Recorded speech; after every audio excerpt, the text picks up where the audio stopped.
The first time my children divided my house, I was still sitting at the head of the table. Michael laughed and said the garage would make a perfect office. Linda wanted my bedroom because of the morning sunlight. Eric said he could finally turn Daniel's workshop into a gym. Sarah quietly discussed nursing homes as if I had already agreed to leave. No one asked what I wanted. No one looked at me. My husband had been dead for 5 years. But that night, I realized my family had buried me beside him long ago. So I reached beneath my chair, placed a thick blue folder in the center of the table, and said the words that made every smile disappear. I think your father knew this day would come. Before we go any further, I want to ask you something from the bottom of my heart. If this story reminds you of someone you love, please take a moment to like and subscribe so we can keep sharing these conversations together. And I would truly love to hear your thoughts. Have you ever felt invisible inside your own family? Please leave a comment and tell me how you feel. Also, tell me where you're watching from and what time it is in your corner of the world tonight. Sometimes knowing we're not alone means more than we realize. My name is Brielle Thompson, and I am 67 years old. For nearly 40 years, I shared my life with one man, Daniel Thompson. He built houses for other families, but the only house he ever truly loved was the one he built for us on a quiet street outside Columbus, Ohio. He used to joke that every nail in those walls carried one of his fingerprints and one of my complaints. I measure twice, he would tell me. And I worry twice, I would answer. For 38 years, that was our marriage. He built things. I worried about them. And somehow, together, we built a life. The house was never large by modern standards. It had 3 bedrooms, a small front porch, an unfinished basement, and a backyard where Daniel planted 2 maple trees the year our daughter Sarah was born. Michael helped paint the fence when he was 10. Sarah buried a shoebox of treasures beneath the oak tree when she was 12. Every room carried a memory. The dining room still held the scratch from Michael's first bicycle helmet. The hallway still showed the pencil marks where we measured the children's height every birthday. Even the old garage smelled faintly of sawdust because Daniel had spent half his life building shelves, birdhouses, and Christmas decorations there. People see walls. I saw years. When Daniel died 5 years earlier from a sudden heart attack, the silence nearly destroyed me. He had gone outside to trim the hedges. By the time the ambulance arrived, he was already gone. One moment, I was asking him what he wanted for dinner. The next, I was choosing a casket. There is no manual for becoming a widow after nearly 4 decades of marriage. People bring casseroles. They hug you. They tell you to stay strong. Then they go home, and the silence moves in. For the first year after Daniel died, I slept on his side of the bed because his pillow still carried the scent of his aftershave. I kept his coffee mug beside the sink. His work jacket remained hanging in the garage. I wasn't ready to let him disappear. The children visited often in those first months. Michael came every Sunday. Sarah called almost every evening. Emily, my granddaughter, would stop by after classes and help me grocery shop.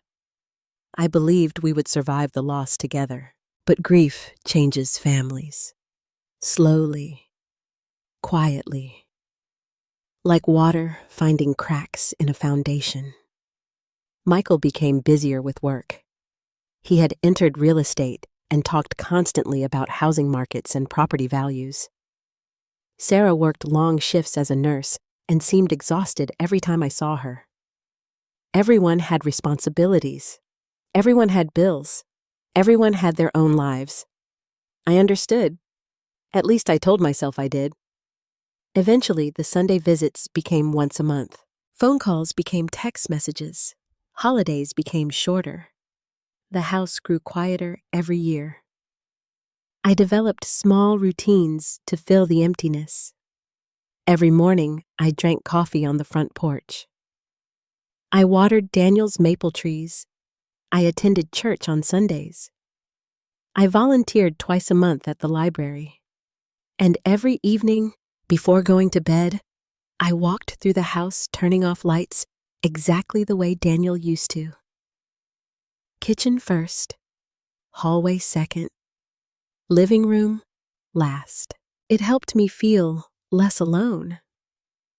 Sometimes I would sit at the dining room table and imagine Daniel across from me. He always listened, even in memory. One rainy afternoon, I opened the old photo albums stored in the basement.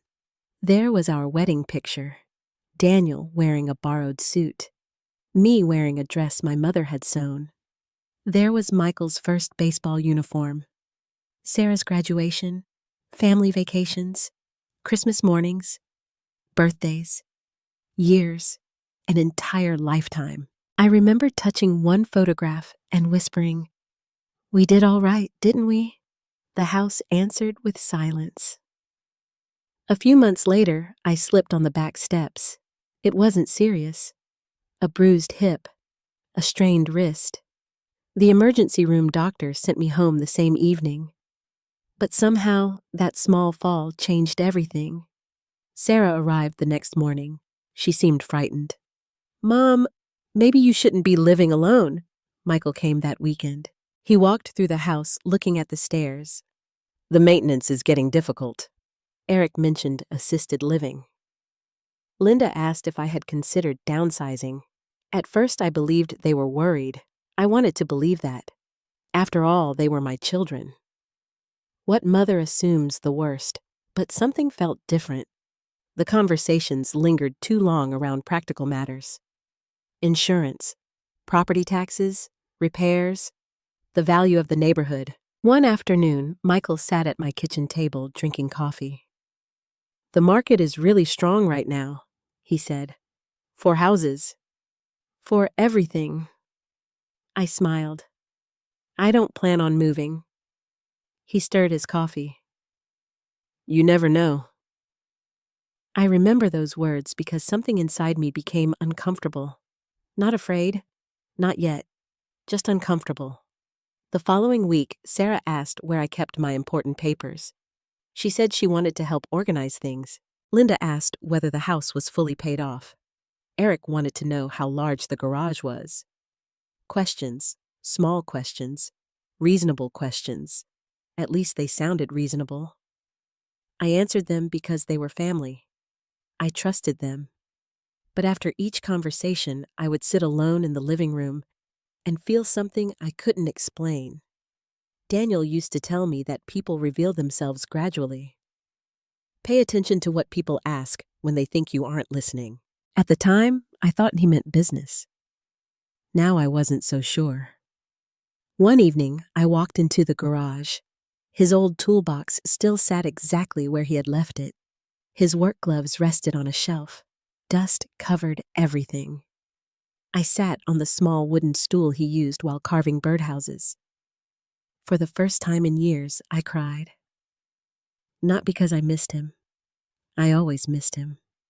I cried because I suddenly wished he were here to tell me whether I was imagining things. Was I becoming paranoid? Was I simply an aging widow, afraid of being alone?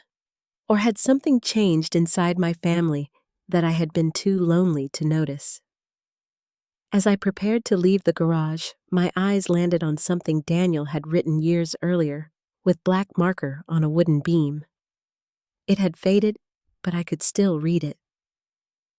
"Protect what matters." At the time, I thought he meant the house.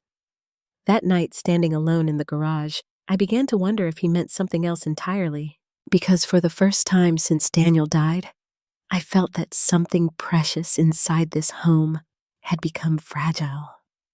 And I didn't yet know that my little fall on the back steps was not the beginning of my decline.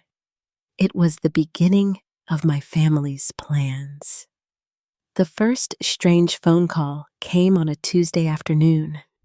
I was watering the maple trees Daniel had planted decades earlier when my cell phone rang. Michael's name appeared on the screen. My son rarely called during business hours. "Hi, sweetheart," I said. "Hey, Mom." He sounded distracted. Cars passed behind him. I could hear traffic. "Everything okay?" Yeah. I just had a quick question." I leaned against the porch railing. What kind of question? There was a pause. Do you still keep the house deed in the filing cabinet? I frowned. The deed. Yeah. I was talking to a client today, and it made me think about your paperwork. You know how important it is to keep everything organized. I laughed softly. Your father handled all of that. Well, where is it now? Somewhere safe. Another pause. I just worry that if something happened, nobody would know where anything is. Something about his tone unsettled me. It wasn't concern. It felt like inventory. I changed the subject. How are the kids? They're fine. How's work? Busy. Then almost immediately he returned to the house. You know, property values in your neighborhood have gone up a lot. I looked across the street at Mrs. Henderson walking her dog. I suppose that's nice. Your place could sell for quite a bit. I'm not selling. I didn't say you were. But somehow it felt as though he had. After we hung up, I stood outside for several minutes. The conversation itself seemed harmless, yet something inside me felt uneasy.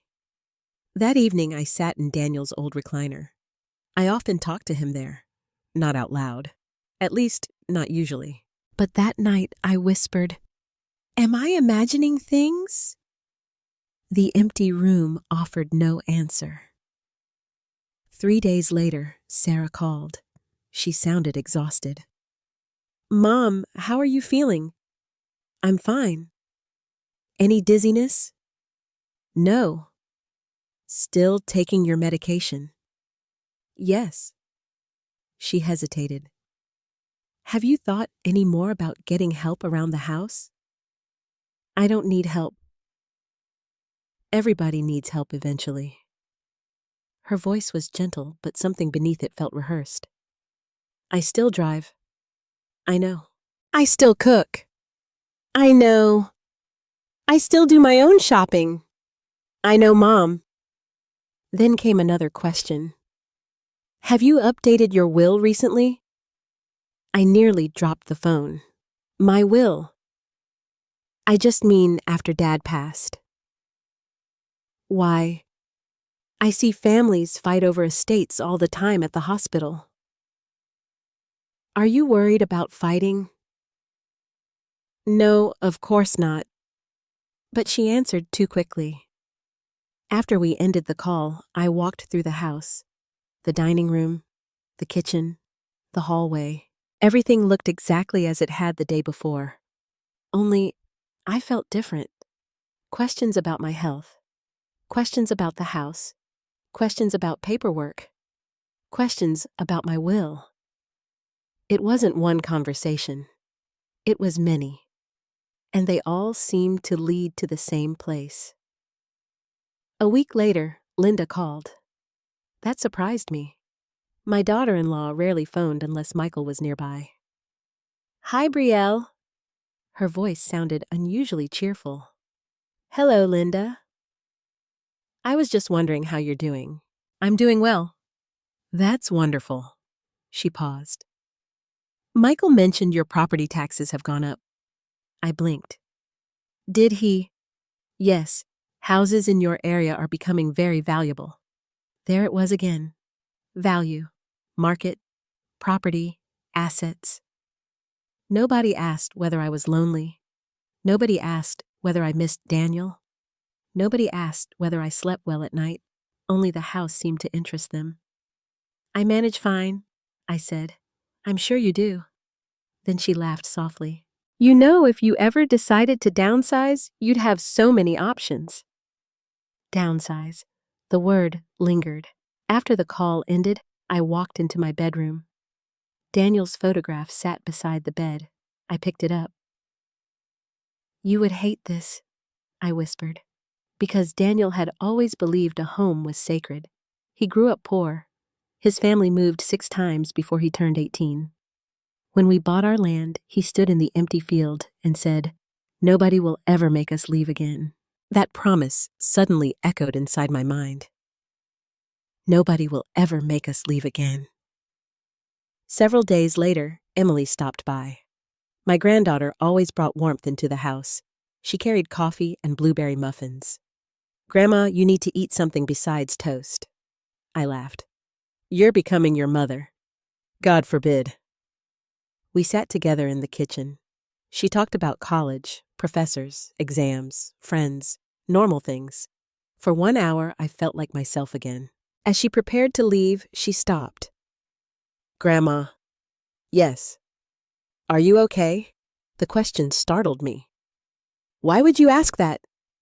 She looked uncomfortable. "I don't know." "You can tell me."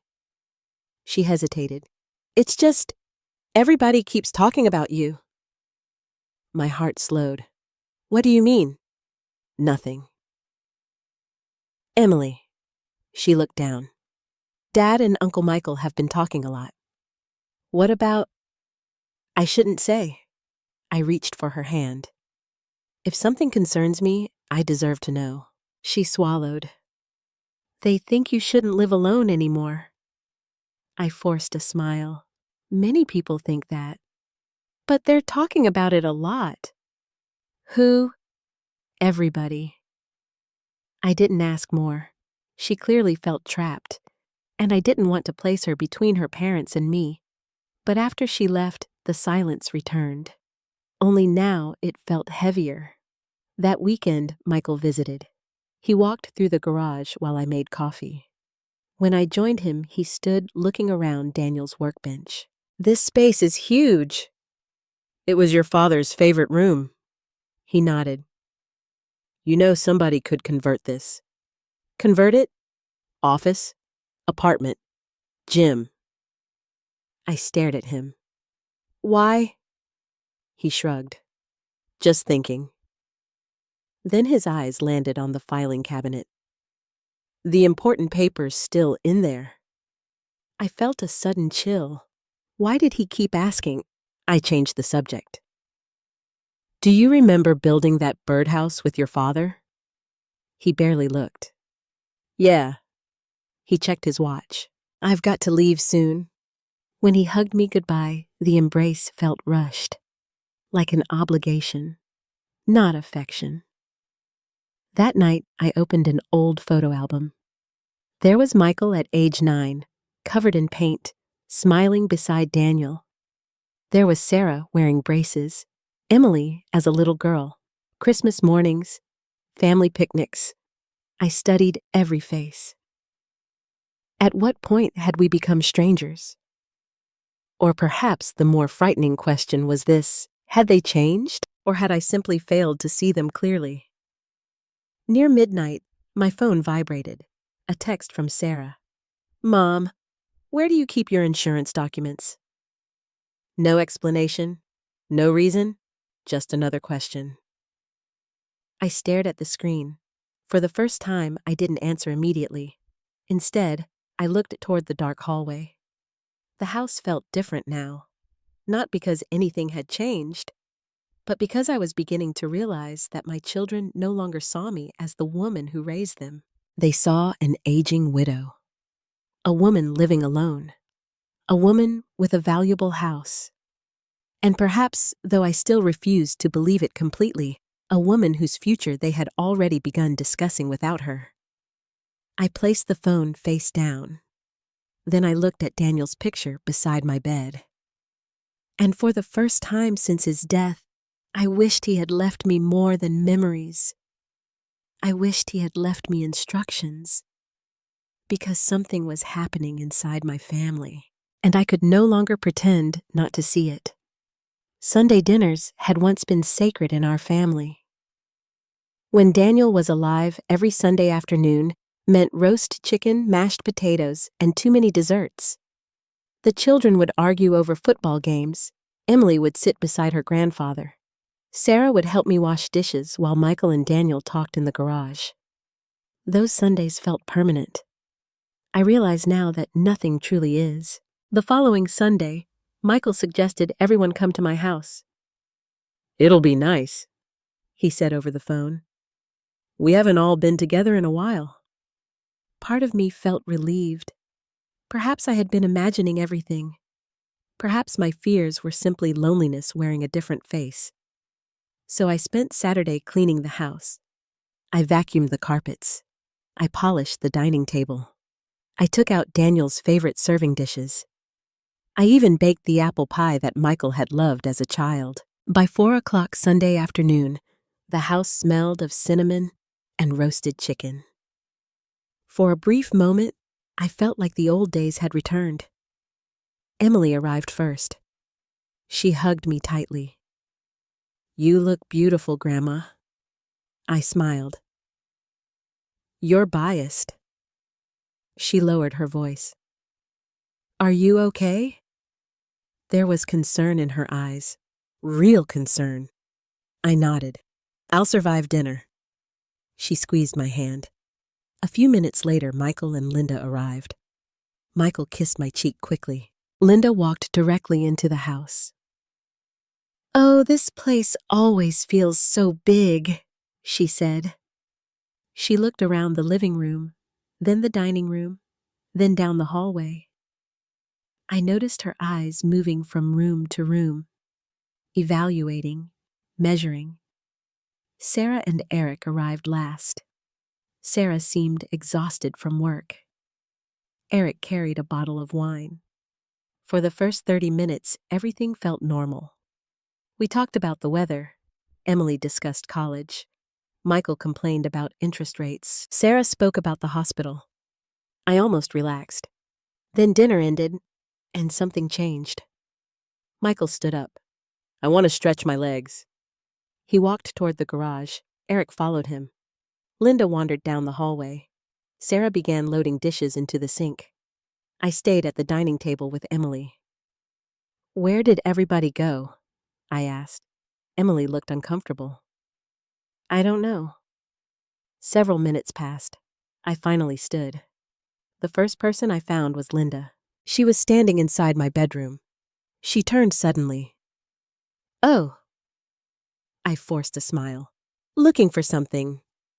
No, I was just admiring the room." Her eyes briefly landed on Daniel's dresser. "The sunlight is beautiful in here." I nodded. "It always was." She smiled. "This room is bigger than ours." The comment felt strange. I didn't answer. As I walked toward the garage, I heard voices.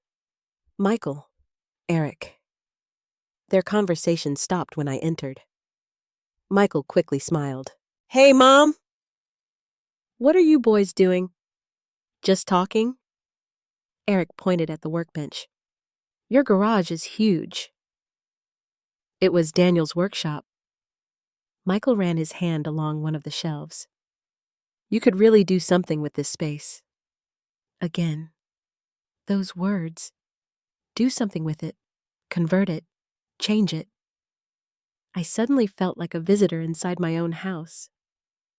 Later, while carrying dishes into the kitchen, I passed the hallway and heard voices coming from the laundry room.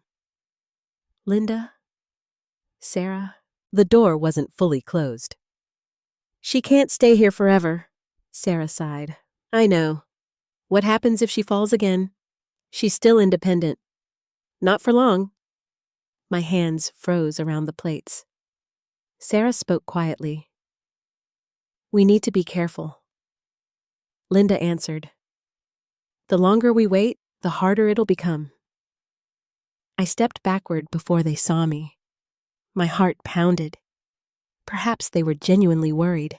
Perhaps they truly believed they were helping. But why did it feel like they were discussing someone who wasn't in the house?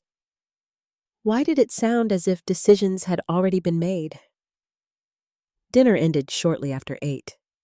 People collected coats. Goodbyes were exchanged. Emily hugged me. "I'll call you tomorrow." Michael kissed my forehead. "Think about what we've discussed." I frowned. "What did we discuss?" He hesitated. "You know, the future." Then they left. The house became quiet again. But this time, the silence felt different. I walked through each room, the living room, the hallway, the kitchen, my bedroom. And suddenly, I noticed small things. My closet door stood slightly open. The garage cabinet had been moved. One desk drawer wasn't fully closed. Nothing had been stolen. Nothing had been touched. Yet it felt as though strangers had walked through my life. I sat alone at the dining table. The grandfather clock ticked in the corner.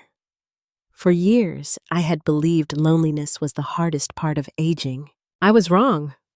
The hardest part is realizing that people begin discussing your future without inviting you into the conversation. At nearly 10 o'clock, my phone rang. It was Sarah. I forgot to ask something. What is it? Where do you keep your medical paperwork? I stared into the dark kitchen. Why? Just in case. In case of what? You know, emergencies. I've handled emergencies for 67 years. She sighed. Mom. What? We just worry. I waited. Then I asked quietly, do you think I can't take care of myself? No. But she didn't sound convincing. After we hung up, I walked into the garage. Daniel's tools remained exactly where he had left them. I sat on his stool. For a long time, I said nothing. Finally, I spoke. They were looking through the house. The words sounded strange, like betrayal.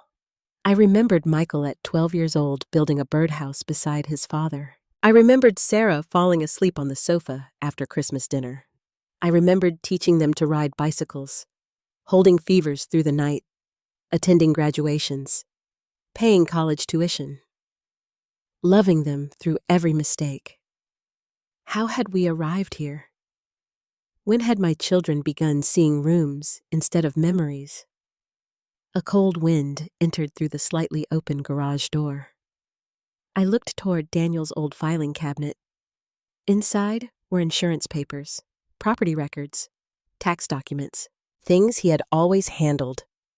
For reasons I could not explain, I suddenly walked over and locked the cabinet. I had never locked it before, not once in 40 years. As I placed the key in my pocket, I felt guilty. Parents are not supposed to protect themselves from their children. But that night alone in the garage, I felt something I had never imagined I would feel. I felt unsafe, not because someone wanted to hurt me, but because someone wanted to decide my future before asking what I wanted. And just before midnight, while putting away the final dishes, I noticed something else. A business card lying beside the kitchen trash can. I picked it up. The name printed across the top read, Thomas Reed, licensed realtor. I turned the card over. Written in Michael's handwriting were 3 words. Mom's property value. My hands began to shake because suddenly the conversations, the questions, the rooms, the measurements, the concerns, they no longer felt accidental. And for the first time, genuine fear entered my heart. The letter arrived on a Thursday morning. At first, I almost threw it away. The envelope carried the logo of a bank I did not recognize. Most of my bills were paid automatically, and Daniel had always been careful with finances. Since his death, very little had changed. I stood in the kitchen with my coffee and opened it absent-mindedly. Within seconds, the mug nearly slipped from my hand. The letter thanked me for my recent inquiry regarding a reverse mortgage consultation. I read the sentence 3 times, then 4, then 5. Dear Mrs. Brielle Thompson, thank you for your interest in exploring reverse mortgage options using your property as collateral. I sat down. A reverse mortgage. I knew enough to understand what it meant.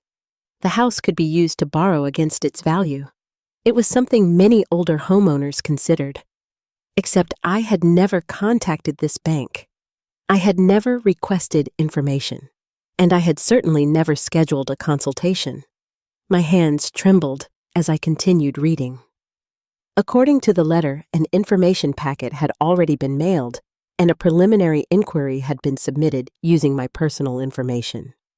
My date of birth, my address, my phone number, everything.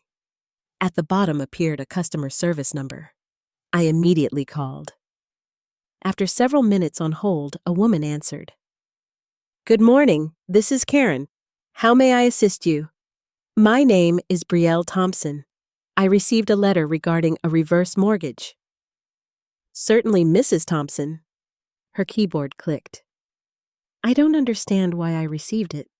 Another pause. "It appears an inquiry was submitted approximately 2 weeks ago." My heart slowed. "Submitted by whom?" "I'm sorry I can't provide personal information over the phone." "But I didn't submit it." The representative became quiet. "Mrs. Thompson, are you saying you did not authorize the inquiry?" "No." She asked several security questions. I answered every one. Finally, she spoke carefully. "It may simply be a misunderstanding." "Was there paperwork?" "There appears to have been a preliminary information form." "Was it signed?" Another pause. "I'm unable to discuss documentation over the phone. Please tell me one thing." "Yes." "Did someone use my name?" The silence lasted several seconds. "You may want to visit your local branch." After the call ended, I sat motionless. Outside, the maple trees moved gently in the wind. Inside, everything suddenly felt cold. For the first time, I considered something I had been unwilling to consider before. Someone had access to my information. Someone knew details about my house. Someone had taken a step beyond conversations. I tried to be rational. Perhaps it was a mistake. Perhaps my information had been entered incorrectly. Perhaps a marketing company had made an error. But deep down, another possibility had already begun taking shape, and I hated myself for even thinking it. The following day, I drove to the local branch. A young loan officer met with me. He was polite, professional. He printed several documents. Most of the information had been left incomplete, but one page stopped my breathing. At the bottom sat a signature. My signature. Or at least something that looked very much like it. I stared at the paper. The first letters were similar. The style resembled my handwriting, but it wasn't mine. Not quite. "Did you sign this?" the man asked. "No." He looked uncomfortable. "Perhaps someone was helping you." "No." "Family member." The word echoed. Family. I swallowed. "I don't know." He explained that no loan had been approved and no formal application had been completed. The process had stopped after the inquiry, but the damage had already been done. As I drove home, my thoughts kept returning to the same questions. Who knew enough information? Who had access to my address? Who had discussed the value of my house repeatedly? Who kept asking about paperwork? I arrived home feeling exhausted. I sat in Daniel's chair. For almost an hour I said nothing. Then I opened the old desk drawer beside his recliner. Inside lay his reading glasses, his favorite pen, a small notebook. I flipped through its pages, mostly measurements, repair lists, house projects. And then on one page, he had written, "Trust your instincts." I smiled sadly. Daniel had always believed intuition mattered. I, on the other hand, preferred evidence. Unfortunately, evidence was beginning to appear. That evening, Sarah called. "How was your day?" I hesitated. "Interesting." "What happened?" I almost told her. I almost mentioned the bank. I almost asked if she knew anything, but something stopped me. Instead, I said, Nothing important. She seemed distracted. Michael said you haven't answered his text. What text? He asked about your insurance information. I've been busy. Mom, we're just trying to help. There it was again. Help. The word had started to frighten me, because every discussion about helping somehow returned to my house. After the call, I walked into my bedroom. My small lockbox sat in the closet. Inside were the deed, insurance policies, savings documents, Daniel's life insurance records. I realized something that shocked me. The box had never been locked. Not once, because I had never imagined needing protection from the people I loved. I locked it. Then I placed the key inside my pocket. The following morning, Emily arrived unexpectedly. She carried coffee and pastries. You look tired, she said. I didn't sleep. She sat beside me. Grandma, what happened? I studied her face. Young, honest, concerned. I received a strange letter. I explained everything. The bank, the inquiry, the signature. Emily became pale. Do you think somebody did it? I don't know. She lowered her eyes. What? She hesitated. Nothing. Emily. She looked frightened. I heard Dad and Uncle Eric talking. My heartbeat quickened. Last week. What did they say? I don't know exactly. Please. She swallowed. They were talking about equity. I stared at her. And loans. My mouth felt dry. Who? Dad and Uncle Eric. Did Michael say anything? She nodded slowly.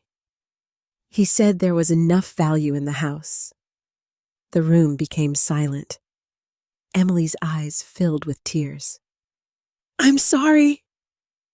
I reached for her hand. This isn't your fault. I didn't know whether to tell you. You did the right thing. But inside me, something had begun to crack. Not trust. Something deeper. The belief that my children would never place money ahead of me.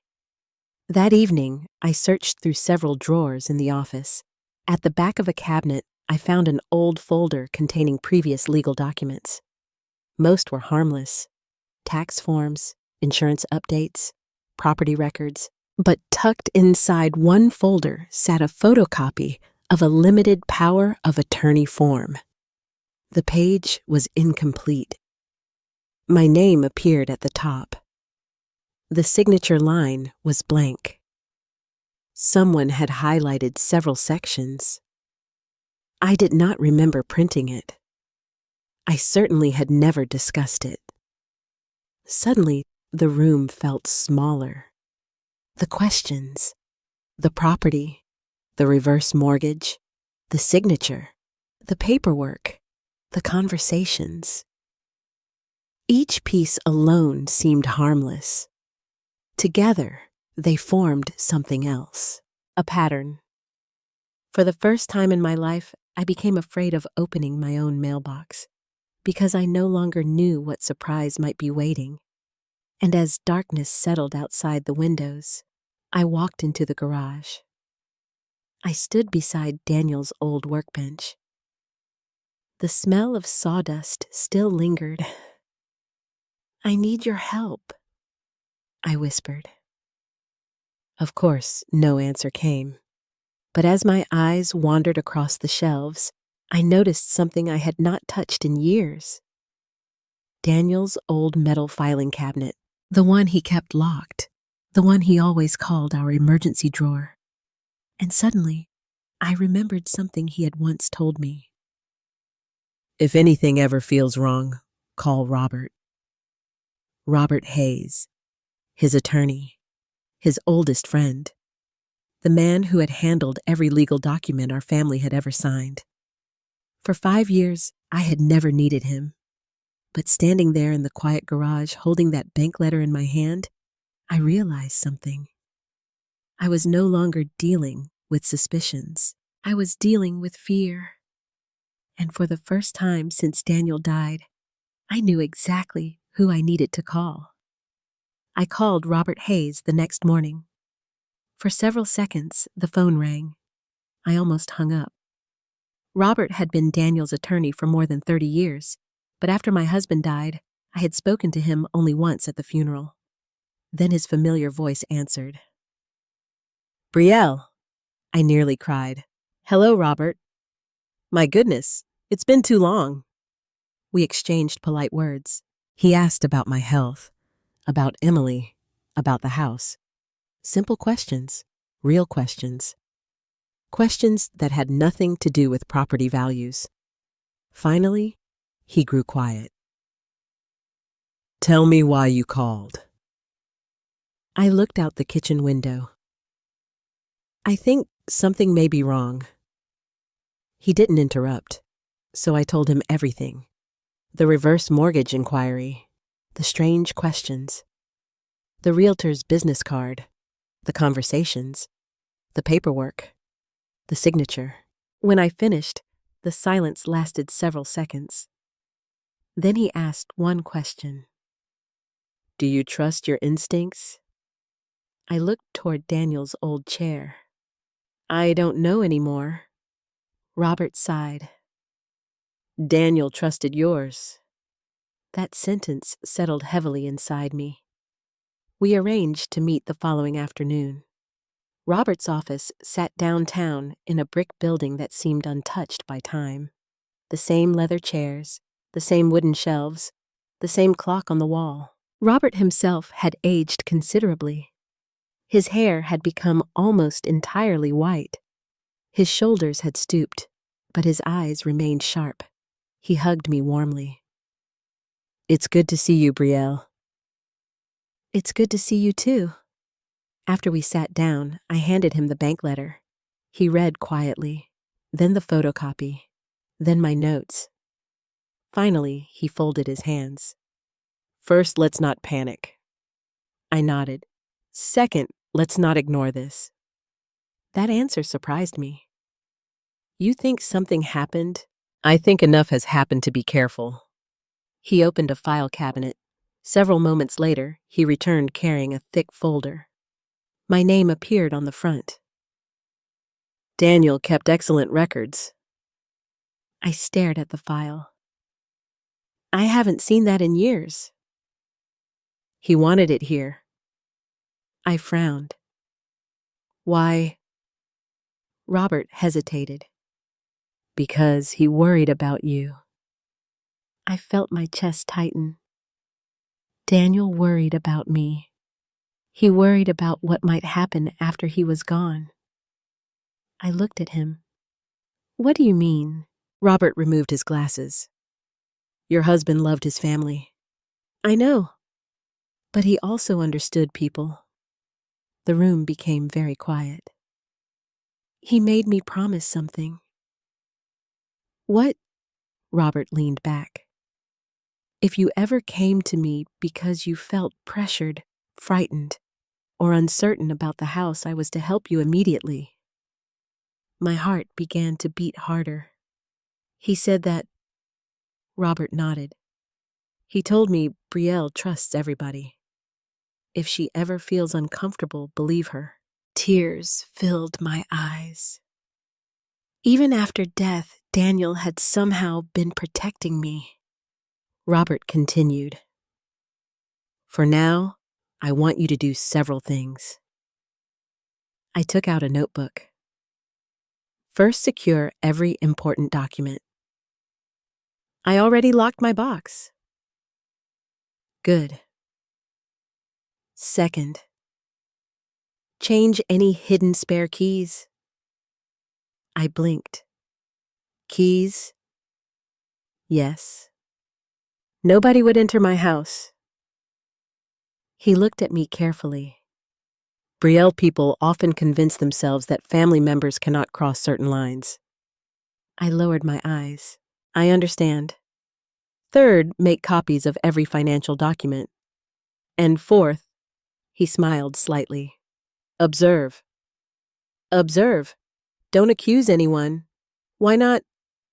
Because people reveal themselves when they believe they're succeeding. That sentence stayed with me. People reveal themselves. On my drive home, I stopped at a hardware store. I bought new locks. For 40 years, the spare key had remained inside a flower pot beside the porch. Michael knew. Sarah knew. Everyone knew. That evening, I removed it. The simple act made me cry. Because changing locks feels different when you're protecting yourself from strangers. It feels heartbreaking when you're protecting yourself from your children. Later, I opened every drawer in the office, every cabinet, every folder. I found insurance records, tax returns, bank statements, property documents. I began organizing everything. As I worked, I noticed something unusual. Several folders had been moved. One drawer contained papers in the wrong order. Perhaps I had done it myself. Perhaps not. For the first time, I couldn't be sure. Emily arrived that evening. She found me surrounded by paperwork. What happened? I smiled weakly. I'm becoming organized. She sat beside me. Grandma, are you scared? The question lingered. I considered lying. Instead, I answered honestly. Yes. She reached for my hand. You don't have to do this alone. Those words nearly broke me, because they came from the youngest member of the family. Not my son. Not my daughter. My granddaughter. After she left, I walked into the garage. Daniel's old workbench stood exactly where it always had. Above it hung his tools, his level, his measuring tape, his hammer. Everything remained. I sat on his stool. For years, I had entered this room to remember him. Now I entered because I needed him. On one shelf sat an old metal cash box. Inside were receipts, warranties, and several sealed envelopes. One envelope carried my name, Brielle. The handwriting belonged to Daniel. My hands shook. I carefully opened it. Inside lay a short note. If you're reading this, something probably feels wrong. I stopped breathing. Daniel had written the letter years earlier. You have always seen the good in people. Never lose that. But don't ignore your instincts either. If someone pressures you about the house, your money, or your future, talk to Robert. Take your time. Do not let anyone rush you. And remember something important. You are never a burden. Love, Daniel. The tears came immediately. For several minutes, I could not move. He knew me. He knew my kindness, my tendency to trust, my fear of disappointing people. And somehow, years before his death, he had anticipated this moment. The following day, Michael called. Mom, what are you doing this weekend? I'm not sure. We thought maybe everyone could come over. Again, another family gathering. Why? Just to talk. About what? He hesitated. The future. I looked at Daniel's letter. I'll think about it. His voice changed slightly. Mom, we just want to help. There was that word again. Help. After we ended the call, I wrote down every conversation, every question, every concern. Robert had told me to observe, so I began observing. The frequency of the calls, the subjects discussed, the questions asked. And slowly, painfully, I noticed something. Nobody asked whether I felt lonely. Nobody asked whether I was grieving. Nobody asked whether I slept well. Nobody asked if I missed Daniel. Only practical matters. Only future plans. Only the house. That evening, I sat on the front porch. The sun disappeared behind the maple trees. The same trees Daniel planted decades earlier. For the first time in weeks, My fear began changing. It did not disappear, but it became something else. Awareness, preparation, strength. Because if something truly was happening, I would no longer face it blindly. And before going to bed, I placed Daniel's letter inside my nightstand. I read the final sentence one more time. You are never a burden. For weeks, my children had made me feel old, fragile, temporary. But Daniel's words reminded me of something I had forgotten.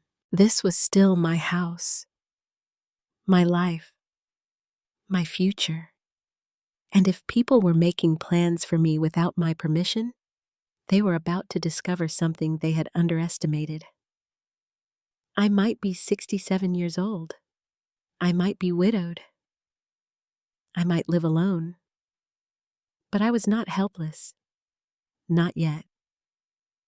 And perhaps not ever. Emily arrived on Saturday carrying 2 grocery bags and a worried expression. The moment I opened the front door, I could tell something was wrong. Usually, my granddaughter entered the house with energy. She talked quickly. She laughed often. She filled empty rooms with life. That morning, she barely smiled. I brought soup, she said quietly, and enough food to feed the entire neighborhood. I forced a laugh. Then we're prepared for a disaster. But she didn't laugh. We spent the morning together in the kitchen. She chopped vegetables. I baked biscuits. For several hours, we talked about ordinary things, her classes, her roommate, a professor she disliked, a paper she had to finish. I listened carefully because normal conversations had become precious to me. Eventually, I noticed her glancing at me repeatedly. "What is it?" I asked. She looked down. "Nothing." "Emily," she sighed. "I just worry about you. I'm stronger than I look." I know. But tears suddenly appeared in her eyes. My heart tightened. "Sweetheart." She sat down at the kitchen table. For several moments, she said nothing. Finally, she whispered, "I don't think they're telling you everything." The room became silent. I sat across from her. Who? She already knew. My parents, Uncle Michael, everybody. I kept my voice gentle. "What aren't they telling me?" She rubbed her hands together. "I shouldn't be involved. You didn't put yourself in the middle." Her eyes filled with guilt. I heard them talking. When? At my parents' house. About me. She nodded. I waited. Sometimes silence allows people to speak. Finally, she said, "They've been talking about moving you." My chest tightened. Moving me where? Some kind of senior community. I looked at her. Did they say that to me? No. Did they ask me? She shook her head. A heavy feeling settled inside my chest. For weeks, I had sensed something. Now hearing it spoken aloud made it real. Emily continued. "They think you're lonely." "I am lonely. They think the house is too much." I looked around my kitchen. The curtains I had sewn, the table Daniel built, the dishes we had collected over 40 years. Too much. The words hurt, because to them, the house was becoming a burden. To me, it remained my life. "Who started it?" I asked. She hesitated. "Dad talks about it a lot." "Michael." I wasn't surprised. "He says the stairs are dangerous." I nodded. "He says you shouldn't handle repairs." Perhaps that was true. "He says it would be easier." Easier. for whom I stood and walked toward the sink. Outside, the maple trees moved gently in the wind. For several moments, neither of us spoke. Then Emily said something that frightened me. "They've already looked at places."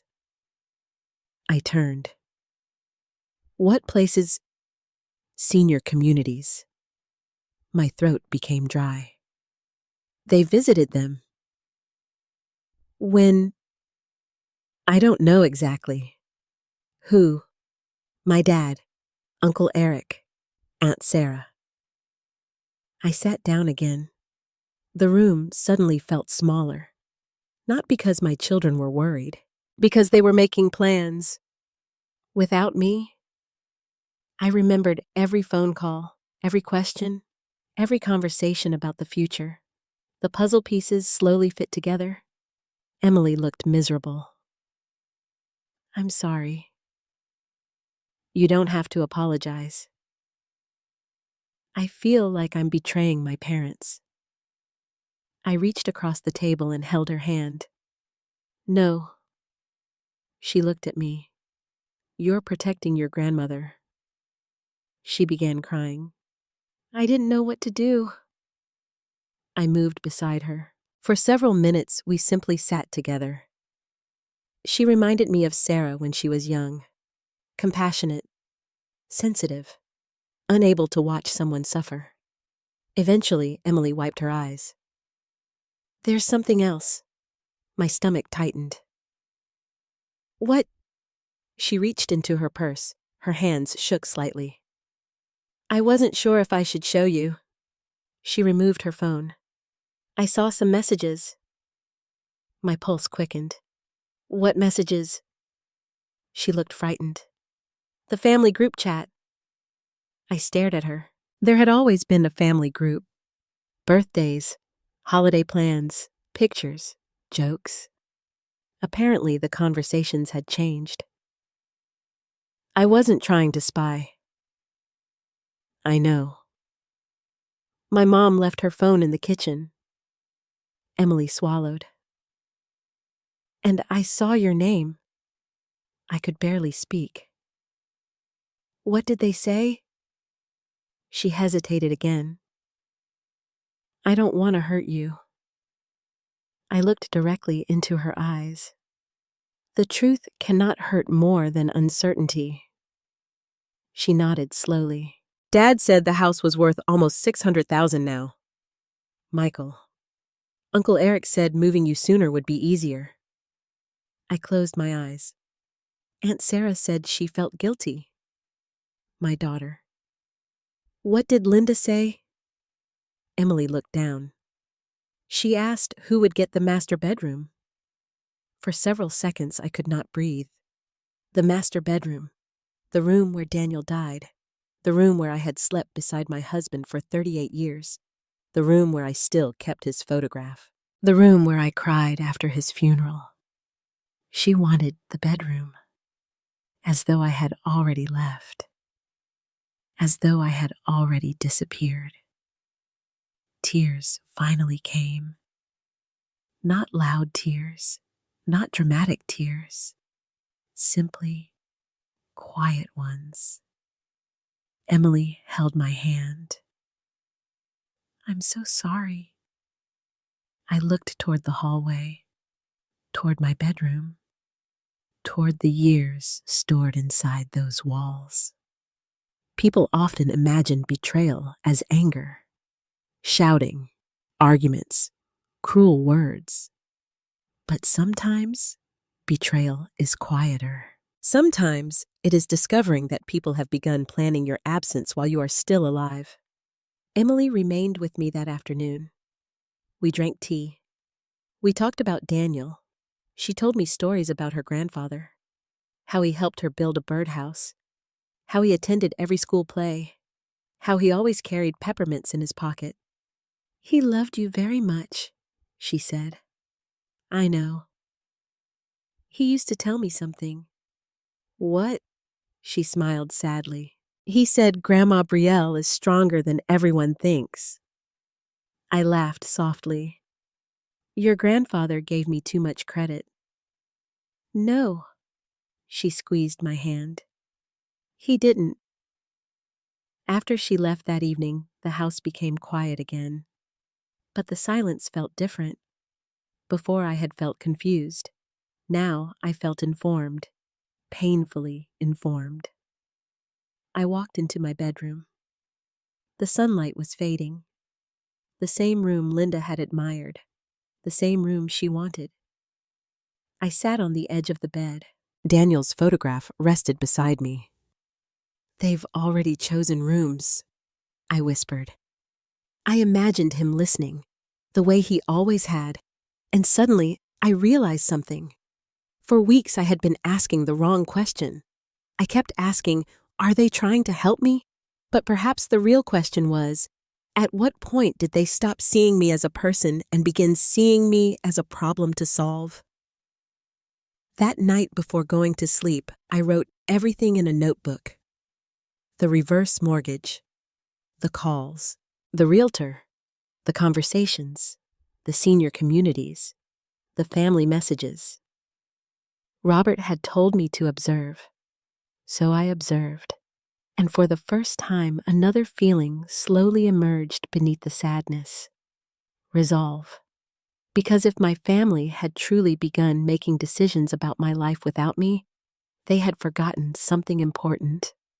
The woman they called old had spent decades raising children, paying bills, surviving grief, burying a husband, and carrying a family through hard times. And somewhere beneath the loneliness and heartbreak, that woman still existed. I simply needed to find her again. For 3 days, I could not stop thinking about the messages.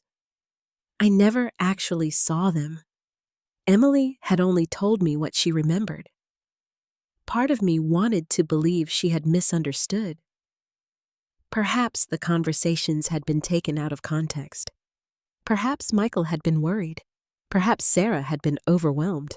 Perhaps Linda had spoken carelessly. Mothers become experts at making excuses for their children, even when those children are 40 years old.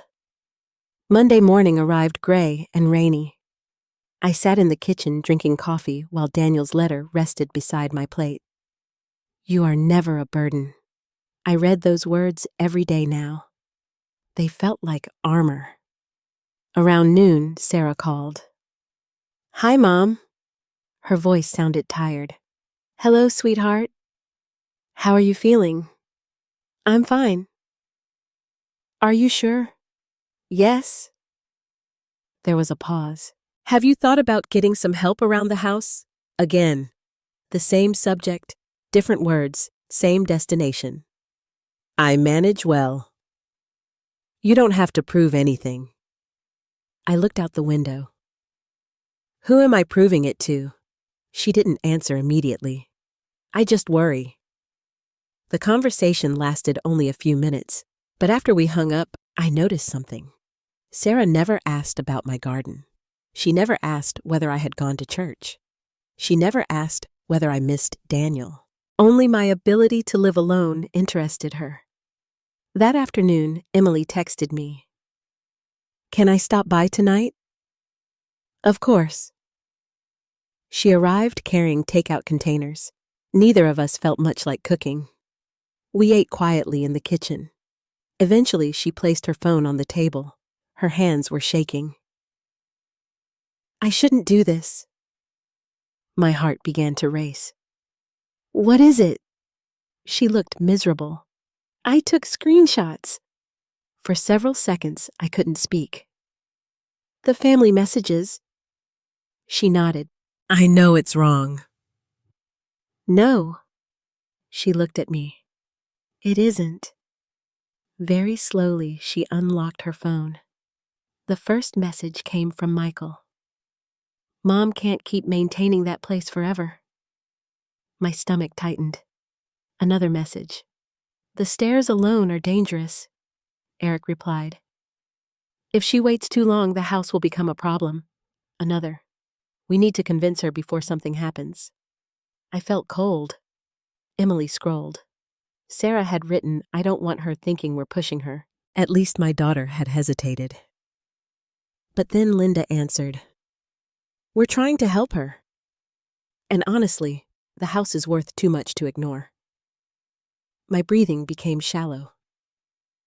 Emily continued scrolling. One message from Michael made my hands tremble. If Mom goes into assisted living, selling the house would solve everything. Everything. As if I myself were the obstacle. Then another message. Linda wrote, "The master bedroom is incredible." Eric answered, "The garage could become an apartment." Somebody else wrote, "Who gets the furniture?" The room became silent. The kitchen clock ticked softly. Emily looked terrified. "I'm sorry." I stared at the screen. For a moment, I couldn't even cry. The pain was too large. Because these were not strangers. These were my children. The boy who once slept beside my bed during thunderstorms. The girl who cried when I left her at kindergarten. The family I had protected. And now they were discussing my belongings while I was still making my own breakfast. Emily spoke softly. "Grandma?" I looked up. "I think they believe they're helping." The sentence surprised me, because perhaps she was right. Human beings often convince themselves that selfishness is kindness.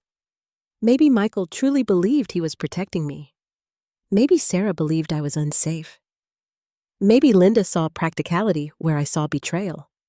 But regardless of their intentions, one fact remained. Nobody had asked me. That night, after Emily left, I sat alone in the living room. The screenshots remained on my phone. I read them again and again. Each time, they hurt differently. One message wounded me more than all the others. Eric had written, "She's alone anyway." Only 5 words. She's alone anyway? I thought about all the holidays I had hosted, all the meals, all the Christmas mornings, all the birthday cakes, all the years. Apparently, loneliness had become evidence against me. Near midnight, I walked through the house. The dining room, the hallway, the kitchen, my bedroom, the garage. Every room now felt divided. Not physically, emotionally, because I knew what everyone wanted. The garage, the bedroom, the furniture, the value, the property. And for the first time, I realized something terrifying. They had already begun living inside my house in their imaginations. The following morning, I called Robert. "I have more information." He listened quietly. I read several messages aloud. When I finished, he asked one question. "Have they asked you to sign anything yet?" "No." "They will."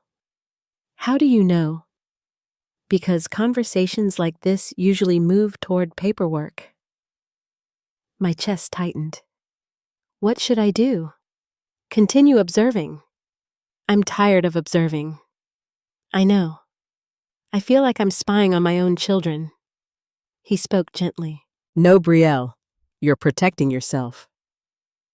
After the call, I opened the notebook where I had been recording everything. Dates, conversations, questions, comments. Now I added the messages. The pages were filling quickly, and with every line I wrote, my confusion slowly disappeared. The truth was becoming impossible to ignore. That afternoon, Michael called. "Mom." "Hello?" "We've all been talking." My fingers tightened around the phone. "About what?" "You." I waited. "We think maybe we should have a family meeting." There it was, the words Robert had predicted. "A meeting?" "Nothing serious." "What is it about?" "Your future, my future," as though I were absent. "When Mom, next weekend." I looked toward Daniel's photograph. "I'll think about it." "Mom, this is important." "For whom?" Silence. Then Michael said quietly, "For everyone." After we ended the call, I sat motionless. For everyone. Not for me. For everyone. The truth finally stood clearly before me. My children were no longer waiting for time to make decisions. They had already begun making them. That evening, I walked into the garage. The sun was setting through the windows. Dust floated in the light. Daniel's workbench remained exactly where he had left it. I sat down and opened the metal cabinet. Inside sat old folders, insurance documents, trust papers, tax records, and a thick blue folder. I did not remember seeing it before. My name appeared on the front. Brielle. My heart began to beat faster. I carefully removed it. Inside were documents I did not yet understand. Legal papers, letters, notes in Daniel's handwriting, and clipped to the front page was a yellow note. For Brielle, only if you ever need this. My hands trembled, because suddenly I realized something. While my children had been preparing for my future, perhaps Daniel had been preparing too, and whatever rested inside that folder had waited years for exactly this moment. The family meeting was scheduled for the following Saturday. Michael called it a conversation. Sarah called it a discussion. Linda called it a plan. But in my heart, I already knew what it truly was. An intervention. Not for my health, not for my safety, for my future, and perhaps for my house. The entire week felt strangely quiet. Michael did not call. Sarah only sent short messages. Emily checked on me every day. Robert called twice. His advice remained simple. Do not argue. I won't. Do not sign anything. I won't. And observe. I almost laughed. I've become very good at observing. He grew quiet. Bring your notebook. My notebook. The one with your notes. I looked at the pages I had filled. Phone calls, dates, questions, messages, conversations, proof. I understand. He hesitated. And Brielle? Yes. If anyone pressures you, remember something. What? You have every right to say no. Those words seemed obvious. Yet many women my age understand how difficult they can be. We spent our lives keeping peace, avoiding conflict, putting family first. Saying no sometimes feels like betrayal. Saturday arrived cold and cloudy. I woke before sunrise. I made coffee. I sat at the kitchen table, and I looked around the room. The curtains, the cabinets, the dishes, the photographs. Everything felt different. Almost as though the house itself knew something was coming. Around 9 o'clock, I walked into the garage. The blue folder remained inside Daniel's cabinet. I still had not fully examined everything. Some documents, some notes, several sealed envelopes. Robert had advised me not to rush. Understand it before you use it. So I placed the folder back inside. Not yet. The doorbell rang shortly after noon. Michael arrived first. He wore a suit. That surprised me. Big meeting? I asked. He smiled. Just came from work. Perhaps. Perhaps not. Linda followed him carrying a bakery box. She seemed unusually cheerful. Beautiful day. It wasn't. The sky looked ready for rain. Sarah and Eric arrived next. Sarah hugged me. The hug felt genuine, but brief. Emily came last. The moment she entered, she walked directly toward me. Are you okay? I nodded. You... She forced a smile. No. For several minutes, everyone sat in the living room. Coffee cups, small talk, weather, politics, television. Nobody mentioned the real reason for gathering. The tension sat quietly among us. Finally, Michael cleared his throat. Mom. There it was. The conversation began. We've all been worried. I folded my hands. About you. Sarah nodded. We just want to make sure you're okay. I'm okay. Michael leaned forward. After your fall? It was a bruise. You live alone? Yes. The house is large. I waited. The stairs concern us. Eric spoke next. If something happened, nobody would know. I looked at him. I've lived here 40 years. But you're getting older. There it was. Older. The word people use when they want to remove your authority. Sarah finally spoke. Mom, nobody wants to upset you. I smiled softly. Then why do I feel upset? Nobody answered. Michael continued. We've looked at some communities.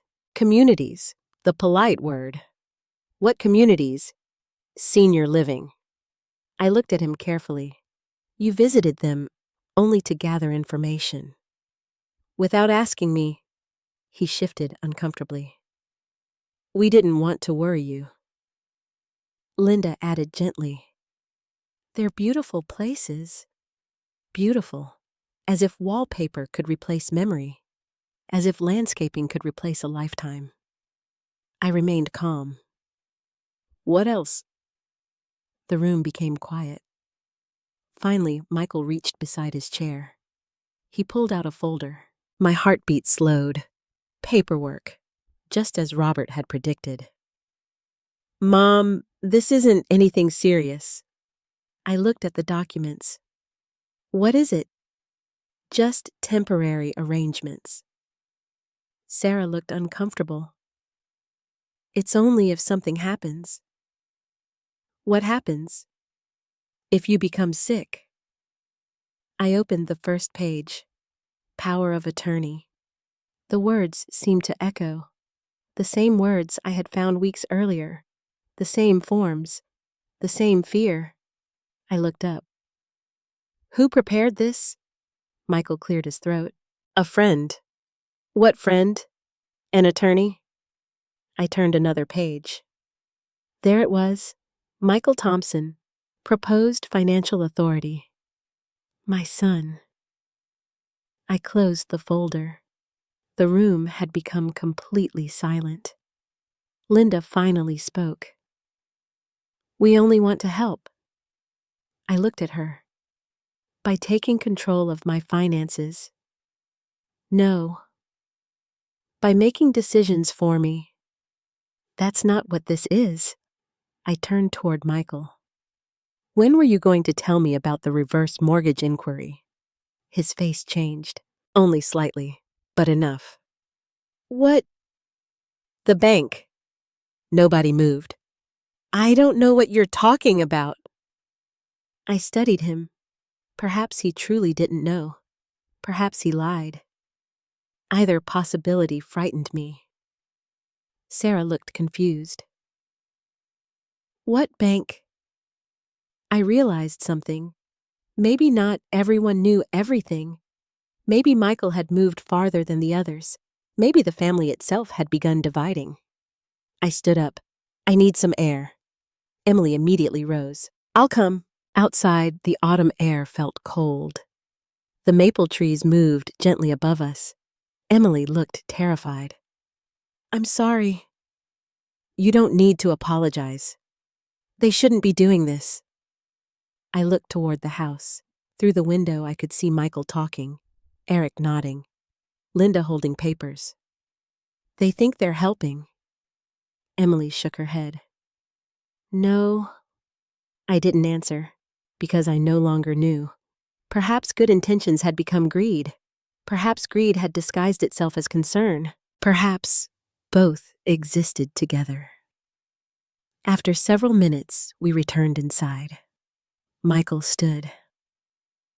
Mom, Nobody is forcing anything. Then why bring documents? He sighed. Because eventually decisions need to be made. I looked around the room. The people I loved, the people who loved me, and yet somehow we had arrived here, at my own dining table, discussing my future, without my permission. Sarah finally spoke. Mom, what do you want? The room became still. It was the first time anyone had asked. I looked at my daughter, and suddenly I felt tears. Because one simple question had become so rare.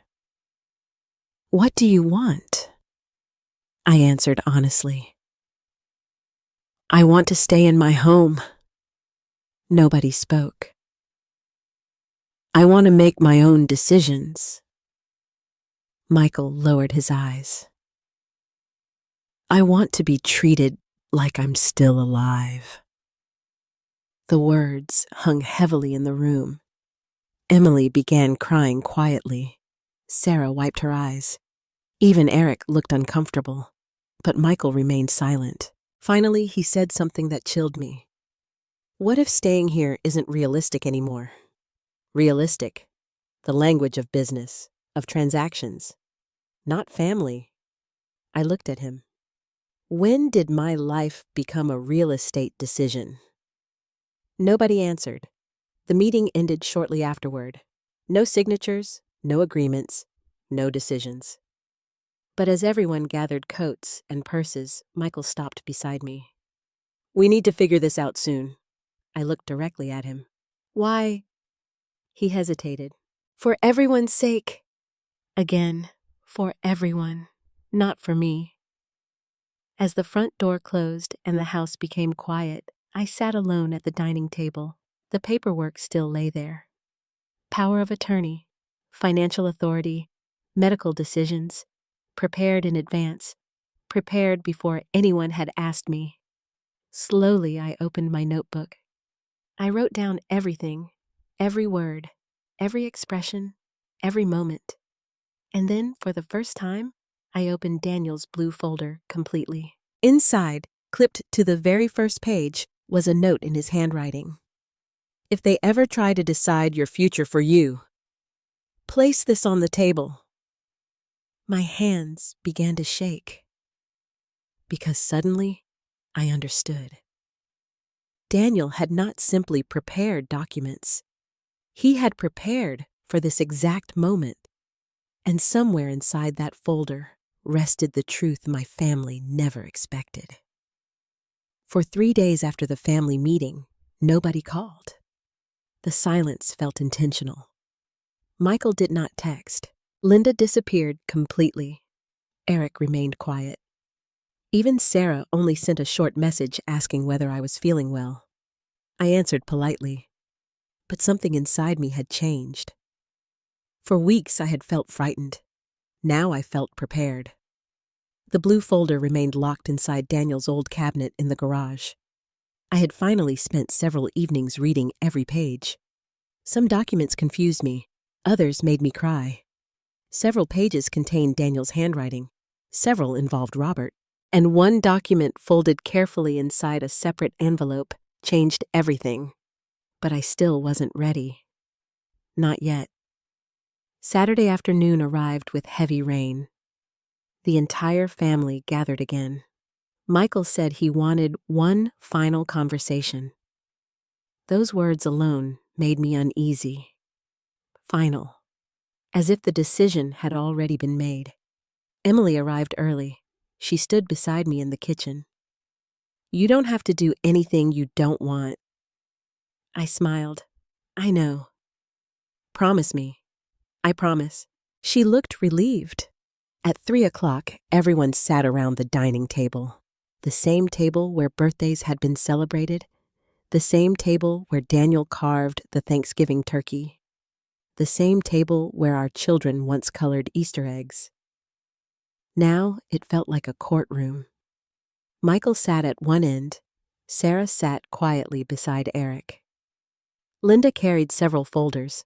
I noticed a legal pad, a calculator, and a pen. Nobody brought dessert. Nobody brought laughter. The atmosphere felt entirely different. Michael cleared his throat. Mom, we've all thought about this carefully. I folded my hands. About what? He looked surprised. The house. There it was. No more pretending. No more concern disguised as kindness. Just the house. I see. We all agree it isn't practical. I looked at Sarah. She lowered her eyes. Linda spoke gently. The maintenance alone must be overwhelming. It isn't. The stairs. I'm managing. The yard. I enjoy the yard. Michael sighed. Mom, please listen. I remained silent. We're trying to think ahead. How far ahead? If you moved into assisted living, I am not moving. He paused. We haven't finished. I suddenly realized something. They had rehearsed this. The order, the arguments, the concerns, everything. Eric finally spoke. The house could be sold. My stomach tightened. We could make sure you're comfortable. Comfortable, as if comfort could replace home. Michael leaned forward. The equity alone would provide excellent care. Linda nodded. Everyone would benefit. The words escaped before she could stop them. Everyone. The room became silent. Sarah looked toward Linda. Emily stared at the table. I looked directly at my daughter-in-law. Everyone. Linda's face became pale. I didn't mean. No. Tell me what you meant. Michael interrupted. Mom. No. For the first time in weeks, my voice became firm. What does everyone benefit mean? Nobody answered, because everyone already knew. And then something happened that I will never forget. Michael stood up. He walked toward the large window overlooking the backyard. The market is strong right now. He pointed outside. That land alone. The land, not the maple trees, not Daniel's garden, not 40 years of memories. Land. I felt my chest hurting. Sarah finally whispered Michael, but he continued. The garage apartment potential. Eric nodded. The workshop. Linda smiled slightly. The master bedroom. The words landed like stones. The master bedroom. The room where Daniel died. The room where I still talk to him every night. And suddenly, as if I were invisible, the conversation changed. Eric said, the garage would make an amazing studio. Linda answered, the bedroom gets the morning sun. Michael said, the office could go downstairs. Someone mentioned the furniture. Someone mentioned the china cabinet. Somebody discussed the antique clock. I sat there, listening, watching. And for several minutes, nobody spoke to me. They spoke around me, over me, beyond me, as if I had already left, as if I had already died. I looked at each of them. Michael, my little boy, who once slept in our bed during thunderstorms. Sarah, the daughter who cried when she left for college. The family I had spent my life loving. And they were dividing my home while I sat in the room. Then Linda laughed softly. I always loved this dining room. The laughter spread, small, nervous, but real. And suddenly, I heard Daniel's voice inside my mind. Protect what matters. My eyes moved toward the hallway, toward the garage, toward the blue folder. Emily looked at me. Her face had turned white. Grandma. Nobody noticed her. Michael was still talking. The house could easily bring 600,000. Eric added numbers. Taxes, repairs, renovations, profits. I realized something terrifying. At some point, my family had stopped discussing my future. They had begun discussing their own, and I was simply the obstacle standing between them and it. Sarah suddenly looked at me. For the first time that afternoon, she truly looked. Tears filled her eyes. "Mom." I stood slowly. The room became quiet. "Where are you going?" Michael asked. I did not answer. I walked down the hallway. My footsteps echoed through the house. Every room carried memories. Every wall held years. I entered the garage. The rain tapped against the windows. Daniel's tools hung exactly where he left them. His workbench stood in silence, and inside the old cabinet rested the blue folder. I picked it up. The weight surprised me, not because of the papers, because of what it represented. Daniel, protection, truth, preparation. I looked at his photograph sitting on the shelf. "I think it's time." Then I walked back into the dining room. Everyone had stopped talking. Michael looked confused. Linda looked nervous. Sarah was crying. Emily stood beside her chair. I reached the table, and for a brief moment, nobody moved. The rain outside grew heavier. The grandfather clock ticked. The house itself seemed to hold its breath. Very carefully, I placed the thick blue folder in the center of the table. Nobody spoke. I looked at each of them, one by one. Then I said the words that made every smile disappear. "I think your father knew this day would come." The room became completely silent, and for the first time in weeks, I was no longer afraid. Because the conversation was finally about to change. Nobody moved. The rain continued outside. The grandfather clock in the hallway ticked softly, each second sounding louder than the one before. The blue folder rested in the center of the dining table like something alive. Michael looked at it. Sarah looked at me. Linda's hands slowly tightened around her coffee cup. "What is this?" Michael finally asked. I remained standing. "Your father left it." The color drained from his face. "Dad?" I nodded. "He asked me to open it if I ever felt pressured, frightened, or forced to make decisions I didn't want to make." Nobody spoke. Emily quietly sat beside me. For the first time that afternoon, I didn't feel alone. I carefully opened the folder. The first item was Daniel's handwritten letter. The paper had yellowed slightly over the years. I unfolded it. "My children." I began reading, my voice trembling. "If Brielle ever places this folder in front of you, then something has gone terribly wrong inside this family." Michael immediately looked down. Sarah covered her mouth. I continued. "Your mother has spent her entire life putting everyone else first.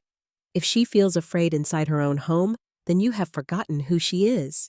My eyes filled with tears. Daniel's words felt as though he were standing beside me. Linda shifted uncomfortably. Eric crossed his arms.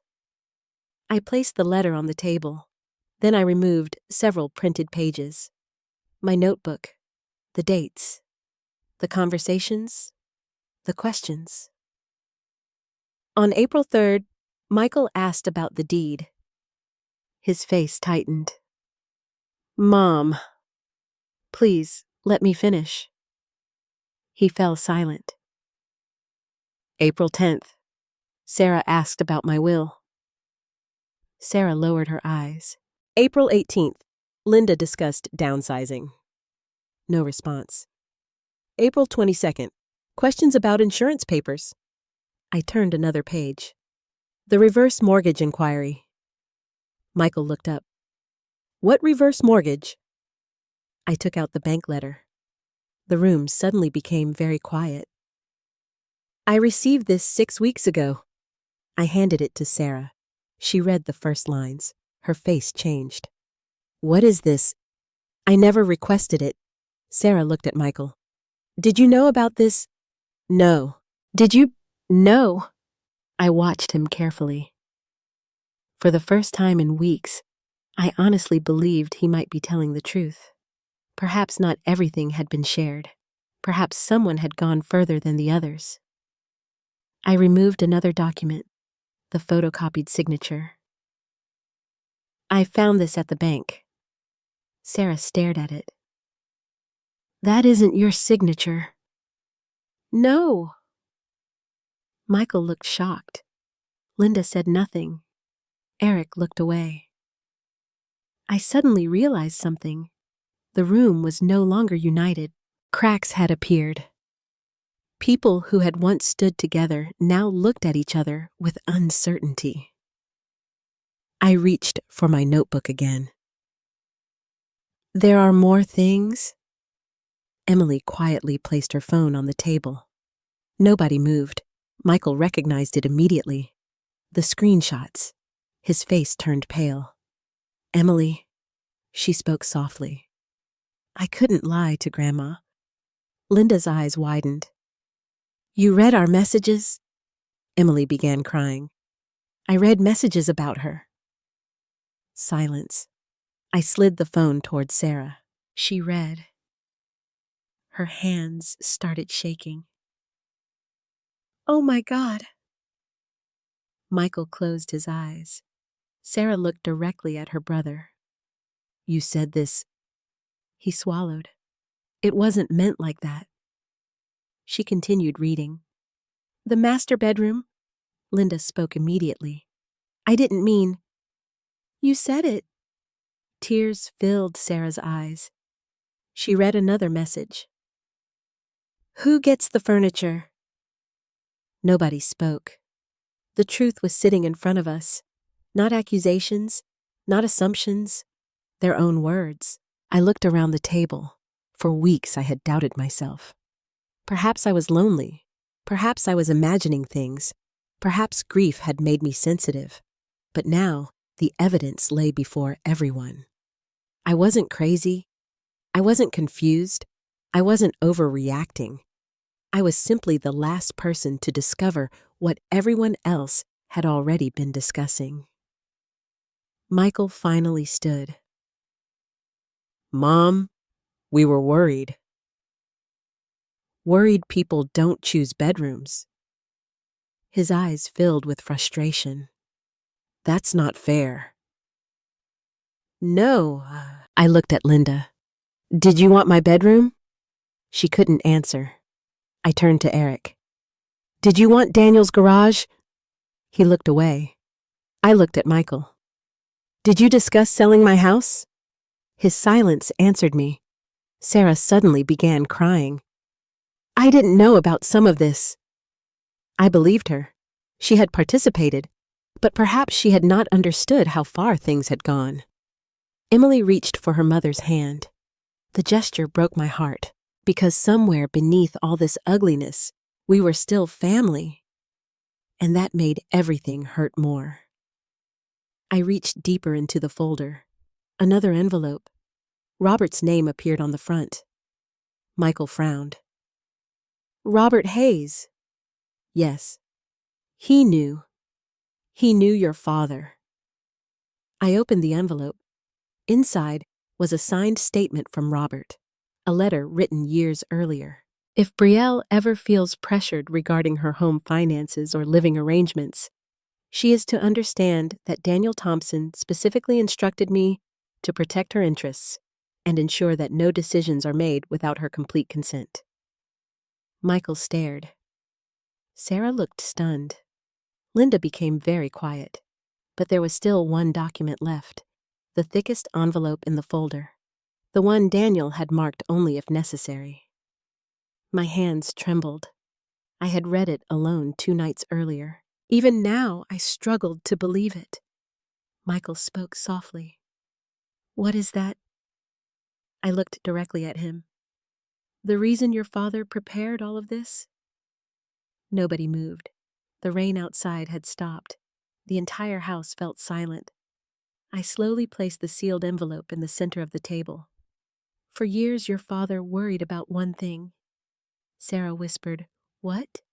He worried that after he died, someone would mistake this house for an asset instead of a home. Michael's eyes filled with tears. Perhaps guilt. Perhaps fear. Perhaps both. I stood up.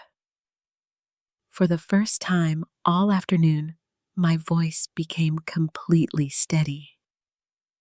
I spent months believing I was becoming a burden. Nobody spoke. I wondered if I was losing my mind. Sarah cried openly. I questioned myself every single day.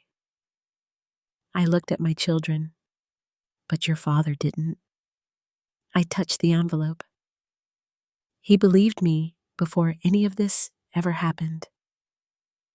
Michael whispered, "Mom." I shook my head. "No, tonight you will listen." Because for 40 years I had listened. I had comforted. I had forgiven. I had sacrificed.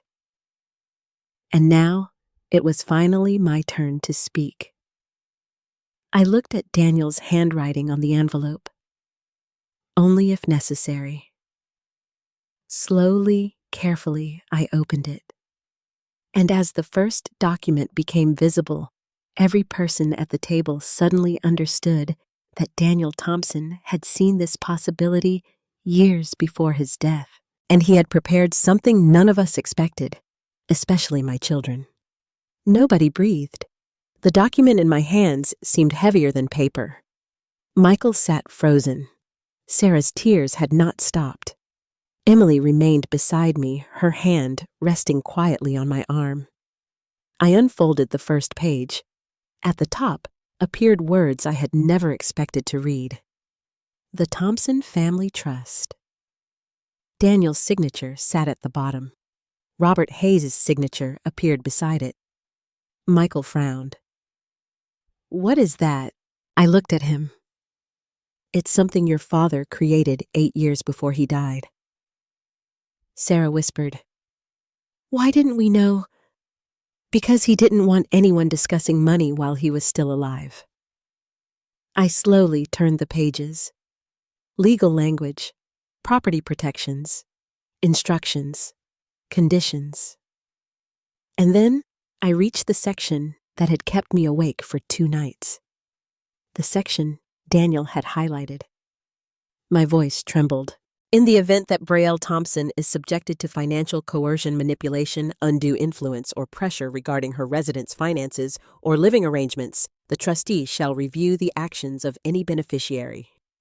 Nobody moved. Eric leaned forward. "What does that mean?" Before I could answer, the front door opened. Everyone turned. Robert Hayes stepped inside. Michael stood immediately. "Robert!" The old attorney removed his coat. He looked older than I remembered, but his eyes remained sharp. "Brielle asked me to come." Nobody spoke. Robert walked slowly toward the table. He sat beside me. For the first time all afternoon, I felt completely safe. Michael looked stunned. "You knew about this." Robert folded his hands. "Your father and I prepared these documents years ago." Sarah stared. "Why?" Robert looked around the room. "Because Daniel worried." "Worried about what?" Michael asked. "Worried that after his death, Brielle would place everyone else's needs ahead of her own." His eyes settled on me. He knew her very well. I lowered my head. Because it was true. Robert opened the trust documents. "The house legally remains Brielle's property during her lifetime." Michael nodded. "We know that." "No." Robert's voice became firmer. "You do not." The room became silent. "The trust includes a protection clause." Linda finally spoke. What kind of clause? Robert adjusted his glasses. If any beneficiary attempts to pressure, manipulate, coerce, or improperly influence Brielle regarding the house, that person's inheritance rights may be suspended or removed. Nobody moved. Sarah covered her mouth. Michael's face became pale. Eric spoke first. That can't be legal. Robert looked directly at him. It is. Linda whispered, What? I looked down at Daniel's signature. My husband. The man who built our house. The man who knew me better than anyone. He had anticipated this, years before his death. Michael finally found his voice. So Dad thought we'd steal from Mom. Robert answered carefully. No. Then why do this? Because he understood something. Michael stared. People change when grief, money, fear, and inheritance become involved. The room fell quiet again. Sarah looked devastated.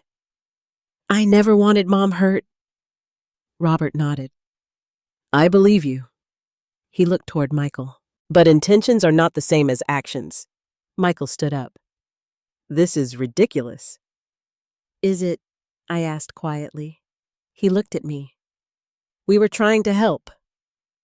I nodded. Did helping include discussing my bedroom? His face tightened. Mom. Did helping include deciding who got the garage? No answer. Did helping include looking at senior communities before speaking to me? Sarah began crying harder. Michael sat down. For the first time since this began, he looked tired. Not angry, not defensive, simply tired. Robert opened another envelope. There is one more document. My heart began beating faster. I had already read it, but hearing it aloud felt different. Daniel's final instructions. Robert unfolded the pages. He read slowly. If Brielle ever feels unsafe inside her own home, she shall have complete authority to amend her estate plans. Linda looked confused. What does that mean? Robert met her eyes.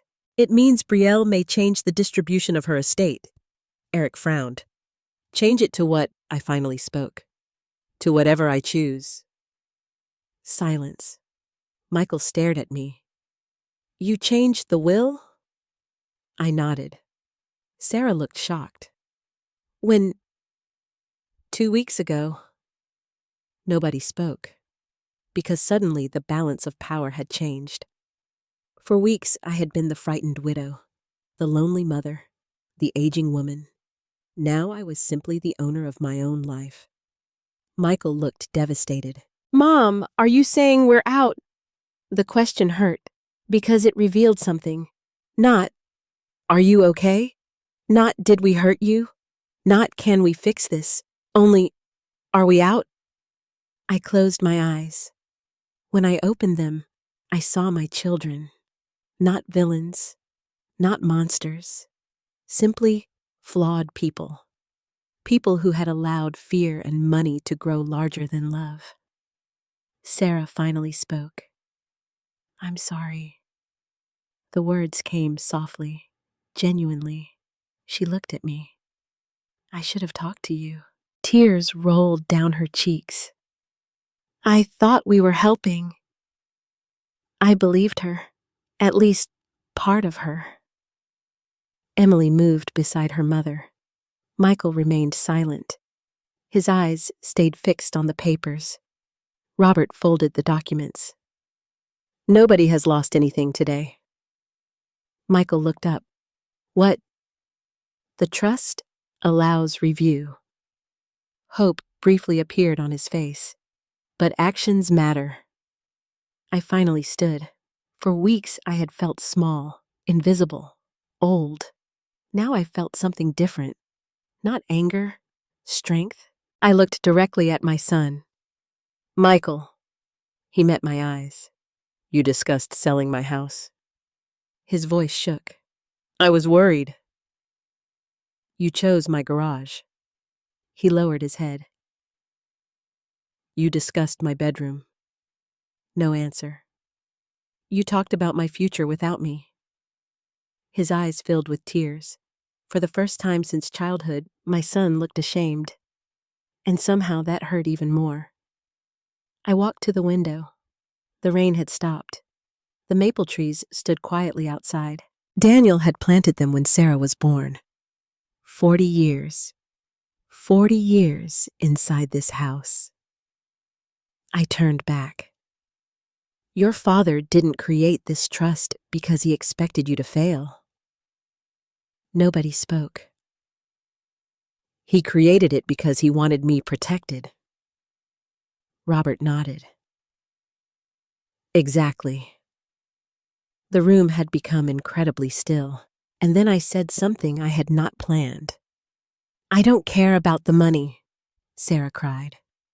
I don't care about the inheritance. Michael looked at me. I care that all of you discussed my life as if I were already gone. Nobody could answer, because they knew it was true. Robert slowly gathered the documents. Daniel's trust, the amended will, the legal protections, years of preparation, years of love. My husband had left me more than a house. He had left me a voice. And now, every person at that table finally understood what Daniel Thompson had known long before any of us. His wife might be kind. She might be forgiving. She might put others first, but she would never again stand alone. Nobody left immediately. For several minutes after Robert closed the folder, the room remained silent. The rain had stopped. The afternoon sunlight slowly returned through the dining room windows. For the first time in weeks, my house felt quiet in a different way. Not fearful, not uncertain, simply honest. Sarah wiped her eyes. Emily sat beside her. Robert gathered several papers and placed them neatly back into the blue folder. Michael still stared at the table. I had seen my son angry. I had seen him disappointed. I had seen him exhausted. But I had never seen him ashamed. Finally, he spoke. When did Dad do all this? Robert answered. 8 years ago. Michael looked stunned. He thought we'd do this. Robert shook his head. No. Then why? Because he knew life changes people. Michael lowered his head. I loved Dad. I know, Robert said quietly. And he loved you. The room softened slightly. For the first time all afternoon, nobody was arguing. Nobody defended themselves. Nobody mentioned the house. Sarah finally stood. She walked toward me slowly. Mom. Her voice broke. I am so sorry. I looked at my daughter. She had always been the sensitive one. The child who cried during movies. The teenager who rescued stray animals. The woman who spent her career helping patients. And somewhere along the way, fear had taken hold of her. I really was worried, she whispered. I know. I thought if something happened to you. She couldn't finish. I took her hands. You should have talked to me. She nodded. We all should have. Michael remained seated. Linda stared quietly at the floor. Eric looked uncomfortable. Robert finally stood. I think my work here is finished. He looked at me. Unless you need me. I smiled. You've already done enough. He touched my shoulder. No. Daniel did. After he left, the front door closed gently behind him. The family remained. Nobody seemed to know what to do. because the meeting they had planned had disappeared. The control they expected no longer existed, and suddenly, everyone had to face something much harder: the truth. Michael finally spoke. "Mom." I looked at him. He struggled to find words. "I didn't want your money." I said nothing. "I swear." His eyes had become red. "I just kept thinking about what would happen if you fell." I nodded. "And then I started looking at houses." He swallowed. "And prices." I remained silent. "And eventually, I stopped seeing the house as your home." His voice broke. "I started seeing it as a problem to solve." For the first time since all of this began, I saw my son again. Not the businessman, not the planner, not the man calculating property values, just Michael. My little boy. The child who once sat on Daniel's shoulders, the child who was now crying at my table. Linda finally spoke. "I'm ashamed." Nobody looked at her. She wiped her eyes. "When I said those things about the bedroom?" She shook her head. "I don't even know why I said them." Perhaps she did. Perhaps she didn't. Sometimes people say what they truly think before realizing they have spoken aloud. Eric sighed. "We got carried away." The sentence felt painfully accurate, because that was exactly what had happened. Nobody began with greed. Nobody woke up wanting to hurt me. The conversations simply grew. The worries expanded. The house became valuable. And eventually, I became smaller than the house itself. Emily finally spoke. "Grandma isn't the problem." Everyone looked at her. "She's a person." Her voice trembled. Everybody talked about her life like she wasn't sitting here. Nobody argued, because nobody could. The evening slowly approached. Sunlight filled the dining room, the same room they had nearly divided. And suddenly, I realized something. I was tired, not angry, not vengeful, simply tired. I looked at my children. "I need to tell you something." Everyone listened. "When your father died, I thought the hardest part would be losing him." Tears appeared again. But it wasn't. I looked around the room. The hardest part was becoming invisible. Nobody moved. I became the widow. I looked at Michael. The elderly mother. I looked at Sarah. The woman who lives alone. I looked at everyone. And somewhere along the way, nobody asked me what I wanted. Sarah cried openly. Michael wiped his eyes. Linda whispered, "I'm sorry." I nodded. "I know." The grandfather clock chimed 6 times. The sound echoed softly through the house. For decades, that clock had marked our family dinners, our holidays, our celebrations. Now it marked something else. The end of silence. I stood and walked toward the kitchen. Everyone remained seated. Eventually, Sarah followed me. She leaned against the counter. I was scared.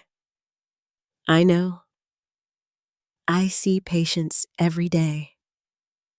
She looked down. "I see people fall." "I know. I see families regret waiting." I nodded. "And I didn't want to lose you too." Those words changed something, because fear had been hiding beneath her actions. Not greed, not inheritance. Fear. I hugged her. For several moments, neither of us spoke. When we returned to the dining room, Michael remained seated beside the blue folder. He touched Daniel's handwriting. He knew me. I sat beside him. Yes. He knew I always try to fix things. I smiled sadly. Your father understood all of us. Michael looked at me. I'm sorry. This time I believed him, because there was no defense left, no explanation, no argument, only regret. The evening ended quietly. Nobody discussed inheritance.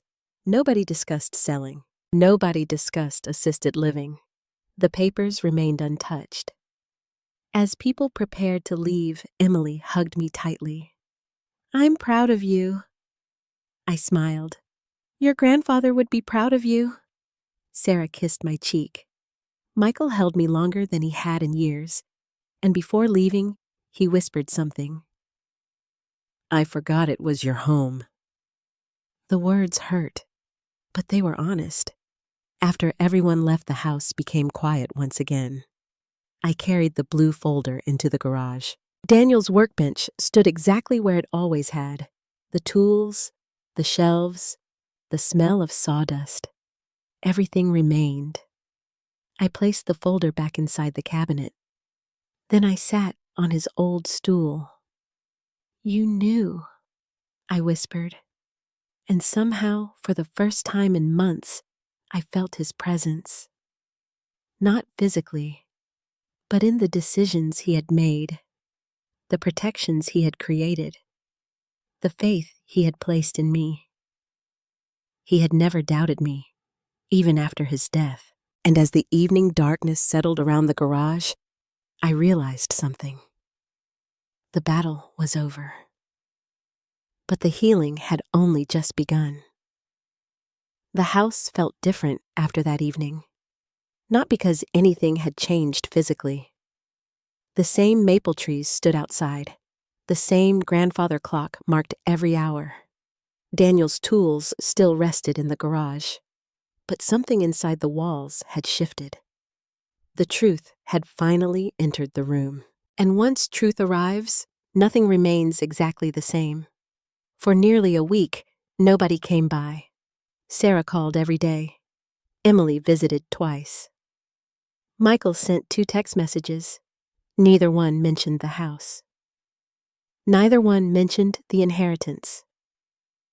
Both simply said, "How are you?" For years, those 3 words had meant very little. Now they meant everything. One Tuesday morning, I sat on the front porch with my coffee. The October air had become colder. The maple leaves had begun falling into the yard. Daniel loved autumn. He used to spend entire Saturdays raking leaves while listening to old country music. I smiled as I remembered him dancing badly in the driveway. The phone rang. It was Robert. Good morning, Brielle. Good morning. I've completed the documents. I knew what he meant. The amended estate plan, the trust revisions, the decisions that now belonged entirely to me. Would you like to come in this week? I looked at the trees. Yes. 2 days later, I sat in Robert's office once again. The same wooden shelves, the same clock, the same quiet room. He handed me several documents. The trust remains exactly as Daniel intended. I nodded. And these changes are entirely your choice. That sentence mattered, because for months everyone had spoken about my future. Now my future belonged to me again. Robert adjusted his glasses. Have you decided? I had. Not quickly, not emotionally. I had spent many nights thinking, many mornings praying, many hours remembering. I thought about punishment. I thought about forgiveness. I thought about Daniel. And ultimately, I thought about Emily. I signed several papers. The first created a scholarship fund in Daniel's name for women over 60 who needed financial assistance after losing a spouse. The second established a donation to a local organization helping elderly women experiencing financial abuse. Robert smiled. Daniel would approve. Tears filled my eyes. I hope so. Then came the final document, my revised will. I did not remove my children entirely. I couldn't. Despite everything, they remained my children. But things changed. Emily received a significant portion, not because she expected it, not because she asked, because she saw me. She protected me. She remembered that I was a person before I was an inheritance. Sarah remained included. Her share was smaller, but not removed, because beneath her mistakes I still saw my daughter. Michael's share changed the most, not out of revenge, but because consequences matter. Robert read the final page. You understand this can always change. I know. He looked at me. Are you at peace? I thought about the question. For months I had felt fear, then anger, then heartbreak. Now I felt something unfamiliar. Freedom. Yes. The following Saturday, I invited everyone to dinner. Not because we had finished healing. We had not. But because healing must begin somewhere. Emily arrived first. As always, she helped me cook. She chopped vegetables while I prepared Daniel's favorite roast. Are you nervous? She asked. Terrified. She smiled. Good. The others arrived shortly before 5. Michael came alone. Linda remained at home. Sarah and Eric came together. The atmosphere felt awkward. Nobody knew how to act. For years, we had played family. Then we had become strangers. Now we were trying to become something new. Dinner passed quietly. There was no discussion about money, no discussion about the house, no paperwork, no plans. After dessert, I finally spoke. I met with Robert. Everyone became still. Michael lowered his eyes. Sarah looked nervous. I changed some things. Nobody interrupted. I also created something. Sarah frowned. What? I smiled. A scholarship fund. Emily looked surprised. In your father's name? The room became quiet. I continued. And I made a donation. For what? Sarah asked. For older women who feel alone. Tears appeared in her eyes, because now she understood. This wasn't about punishment, it was about purpose. Michael finally spoke. Did you change the will? I looked at him. Yes. He nodded slowly. Okay. No argument. No anger. Only acceptance. I realized then that my son had changed. Not completely. Not overnight. But enough. Enough to understand that inheritance is not entitlement. After dinner, Sarah stayed behind. We washed dishes together. For a moment, it felt like years ago. She finally spoke. I failed you. I looked at her. No. Yes. She cried softly. I stopped seeing you as my mother.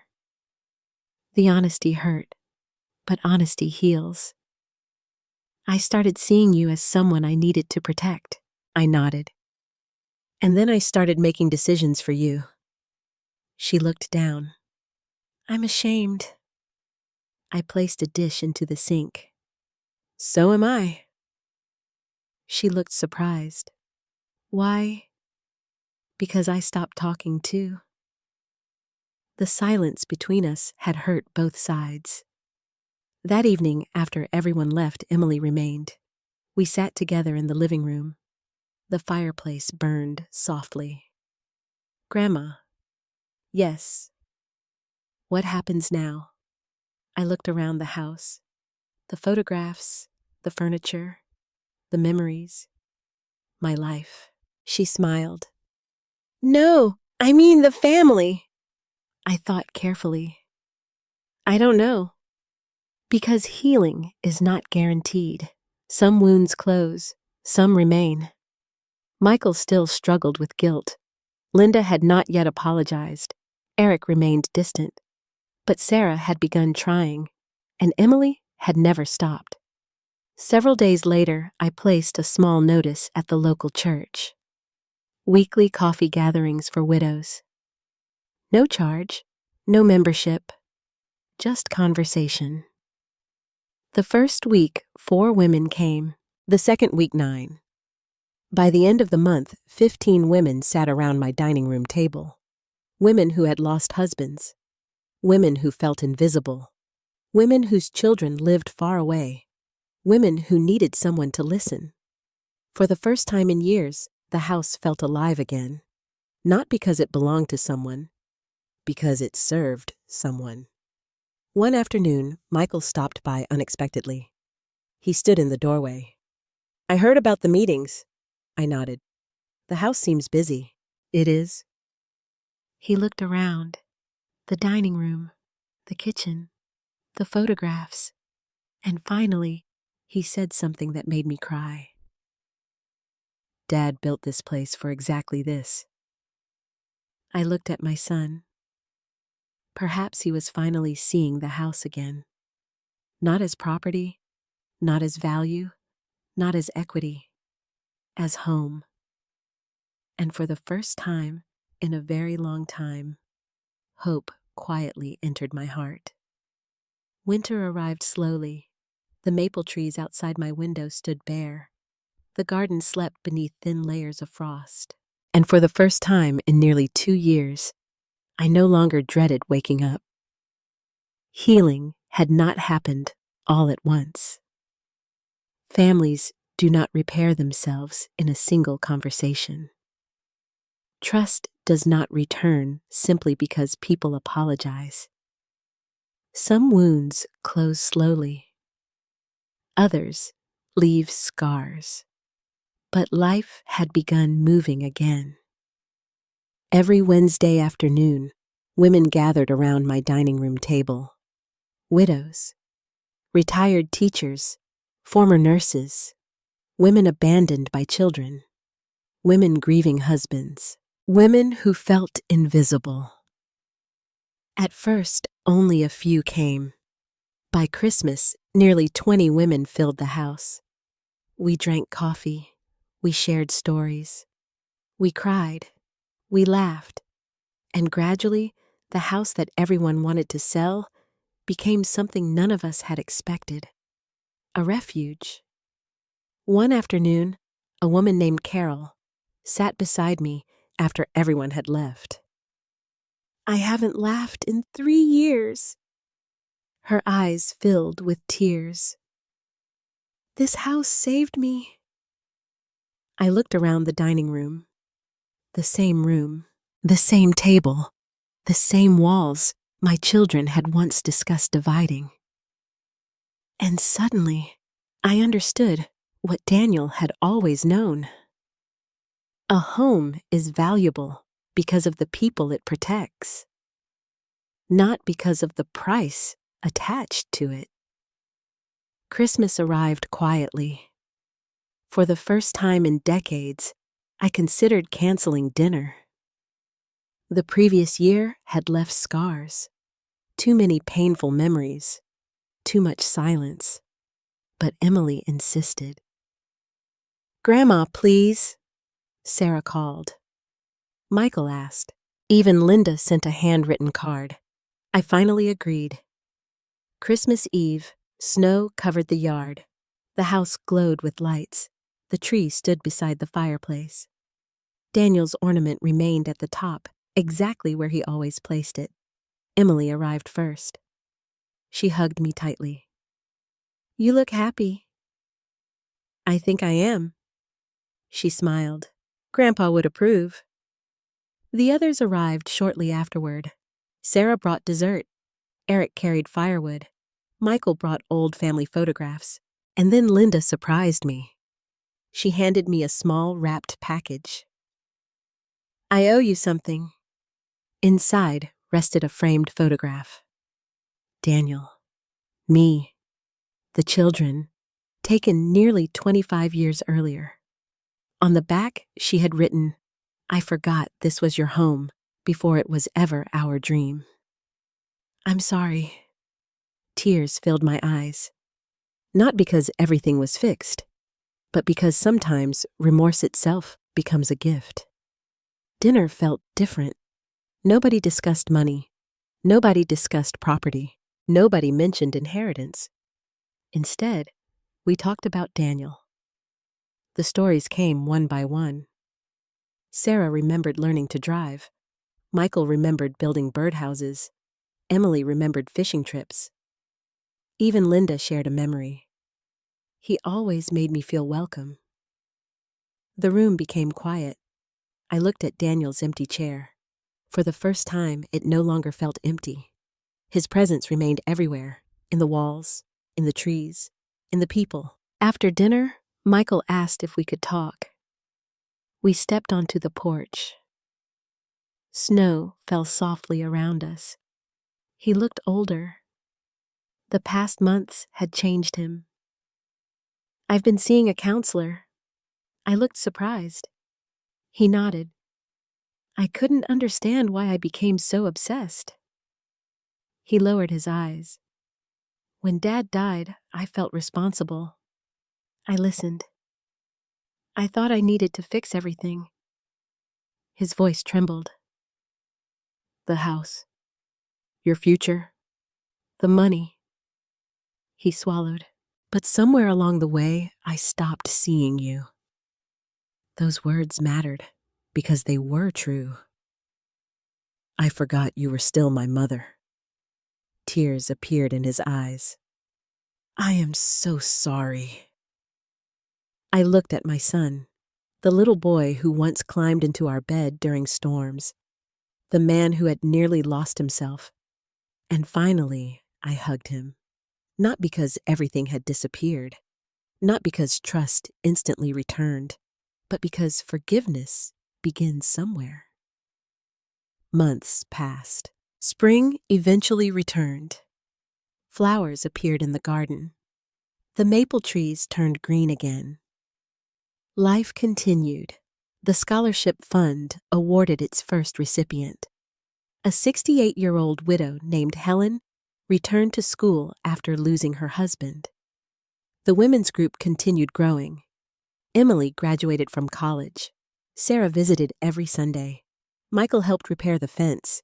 Even Linda occasionally joined the Wednesday gatherings. One afternoon, Emily sat beside me on the porch. "Do you ever think about selling?"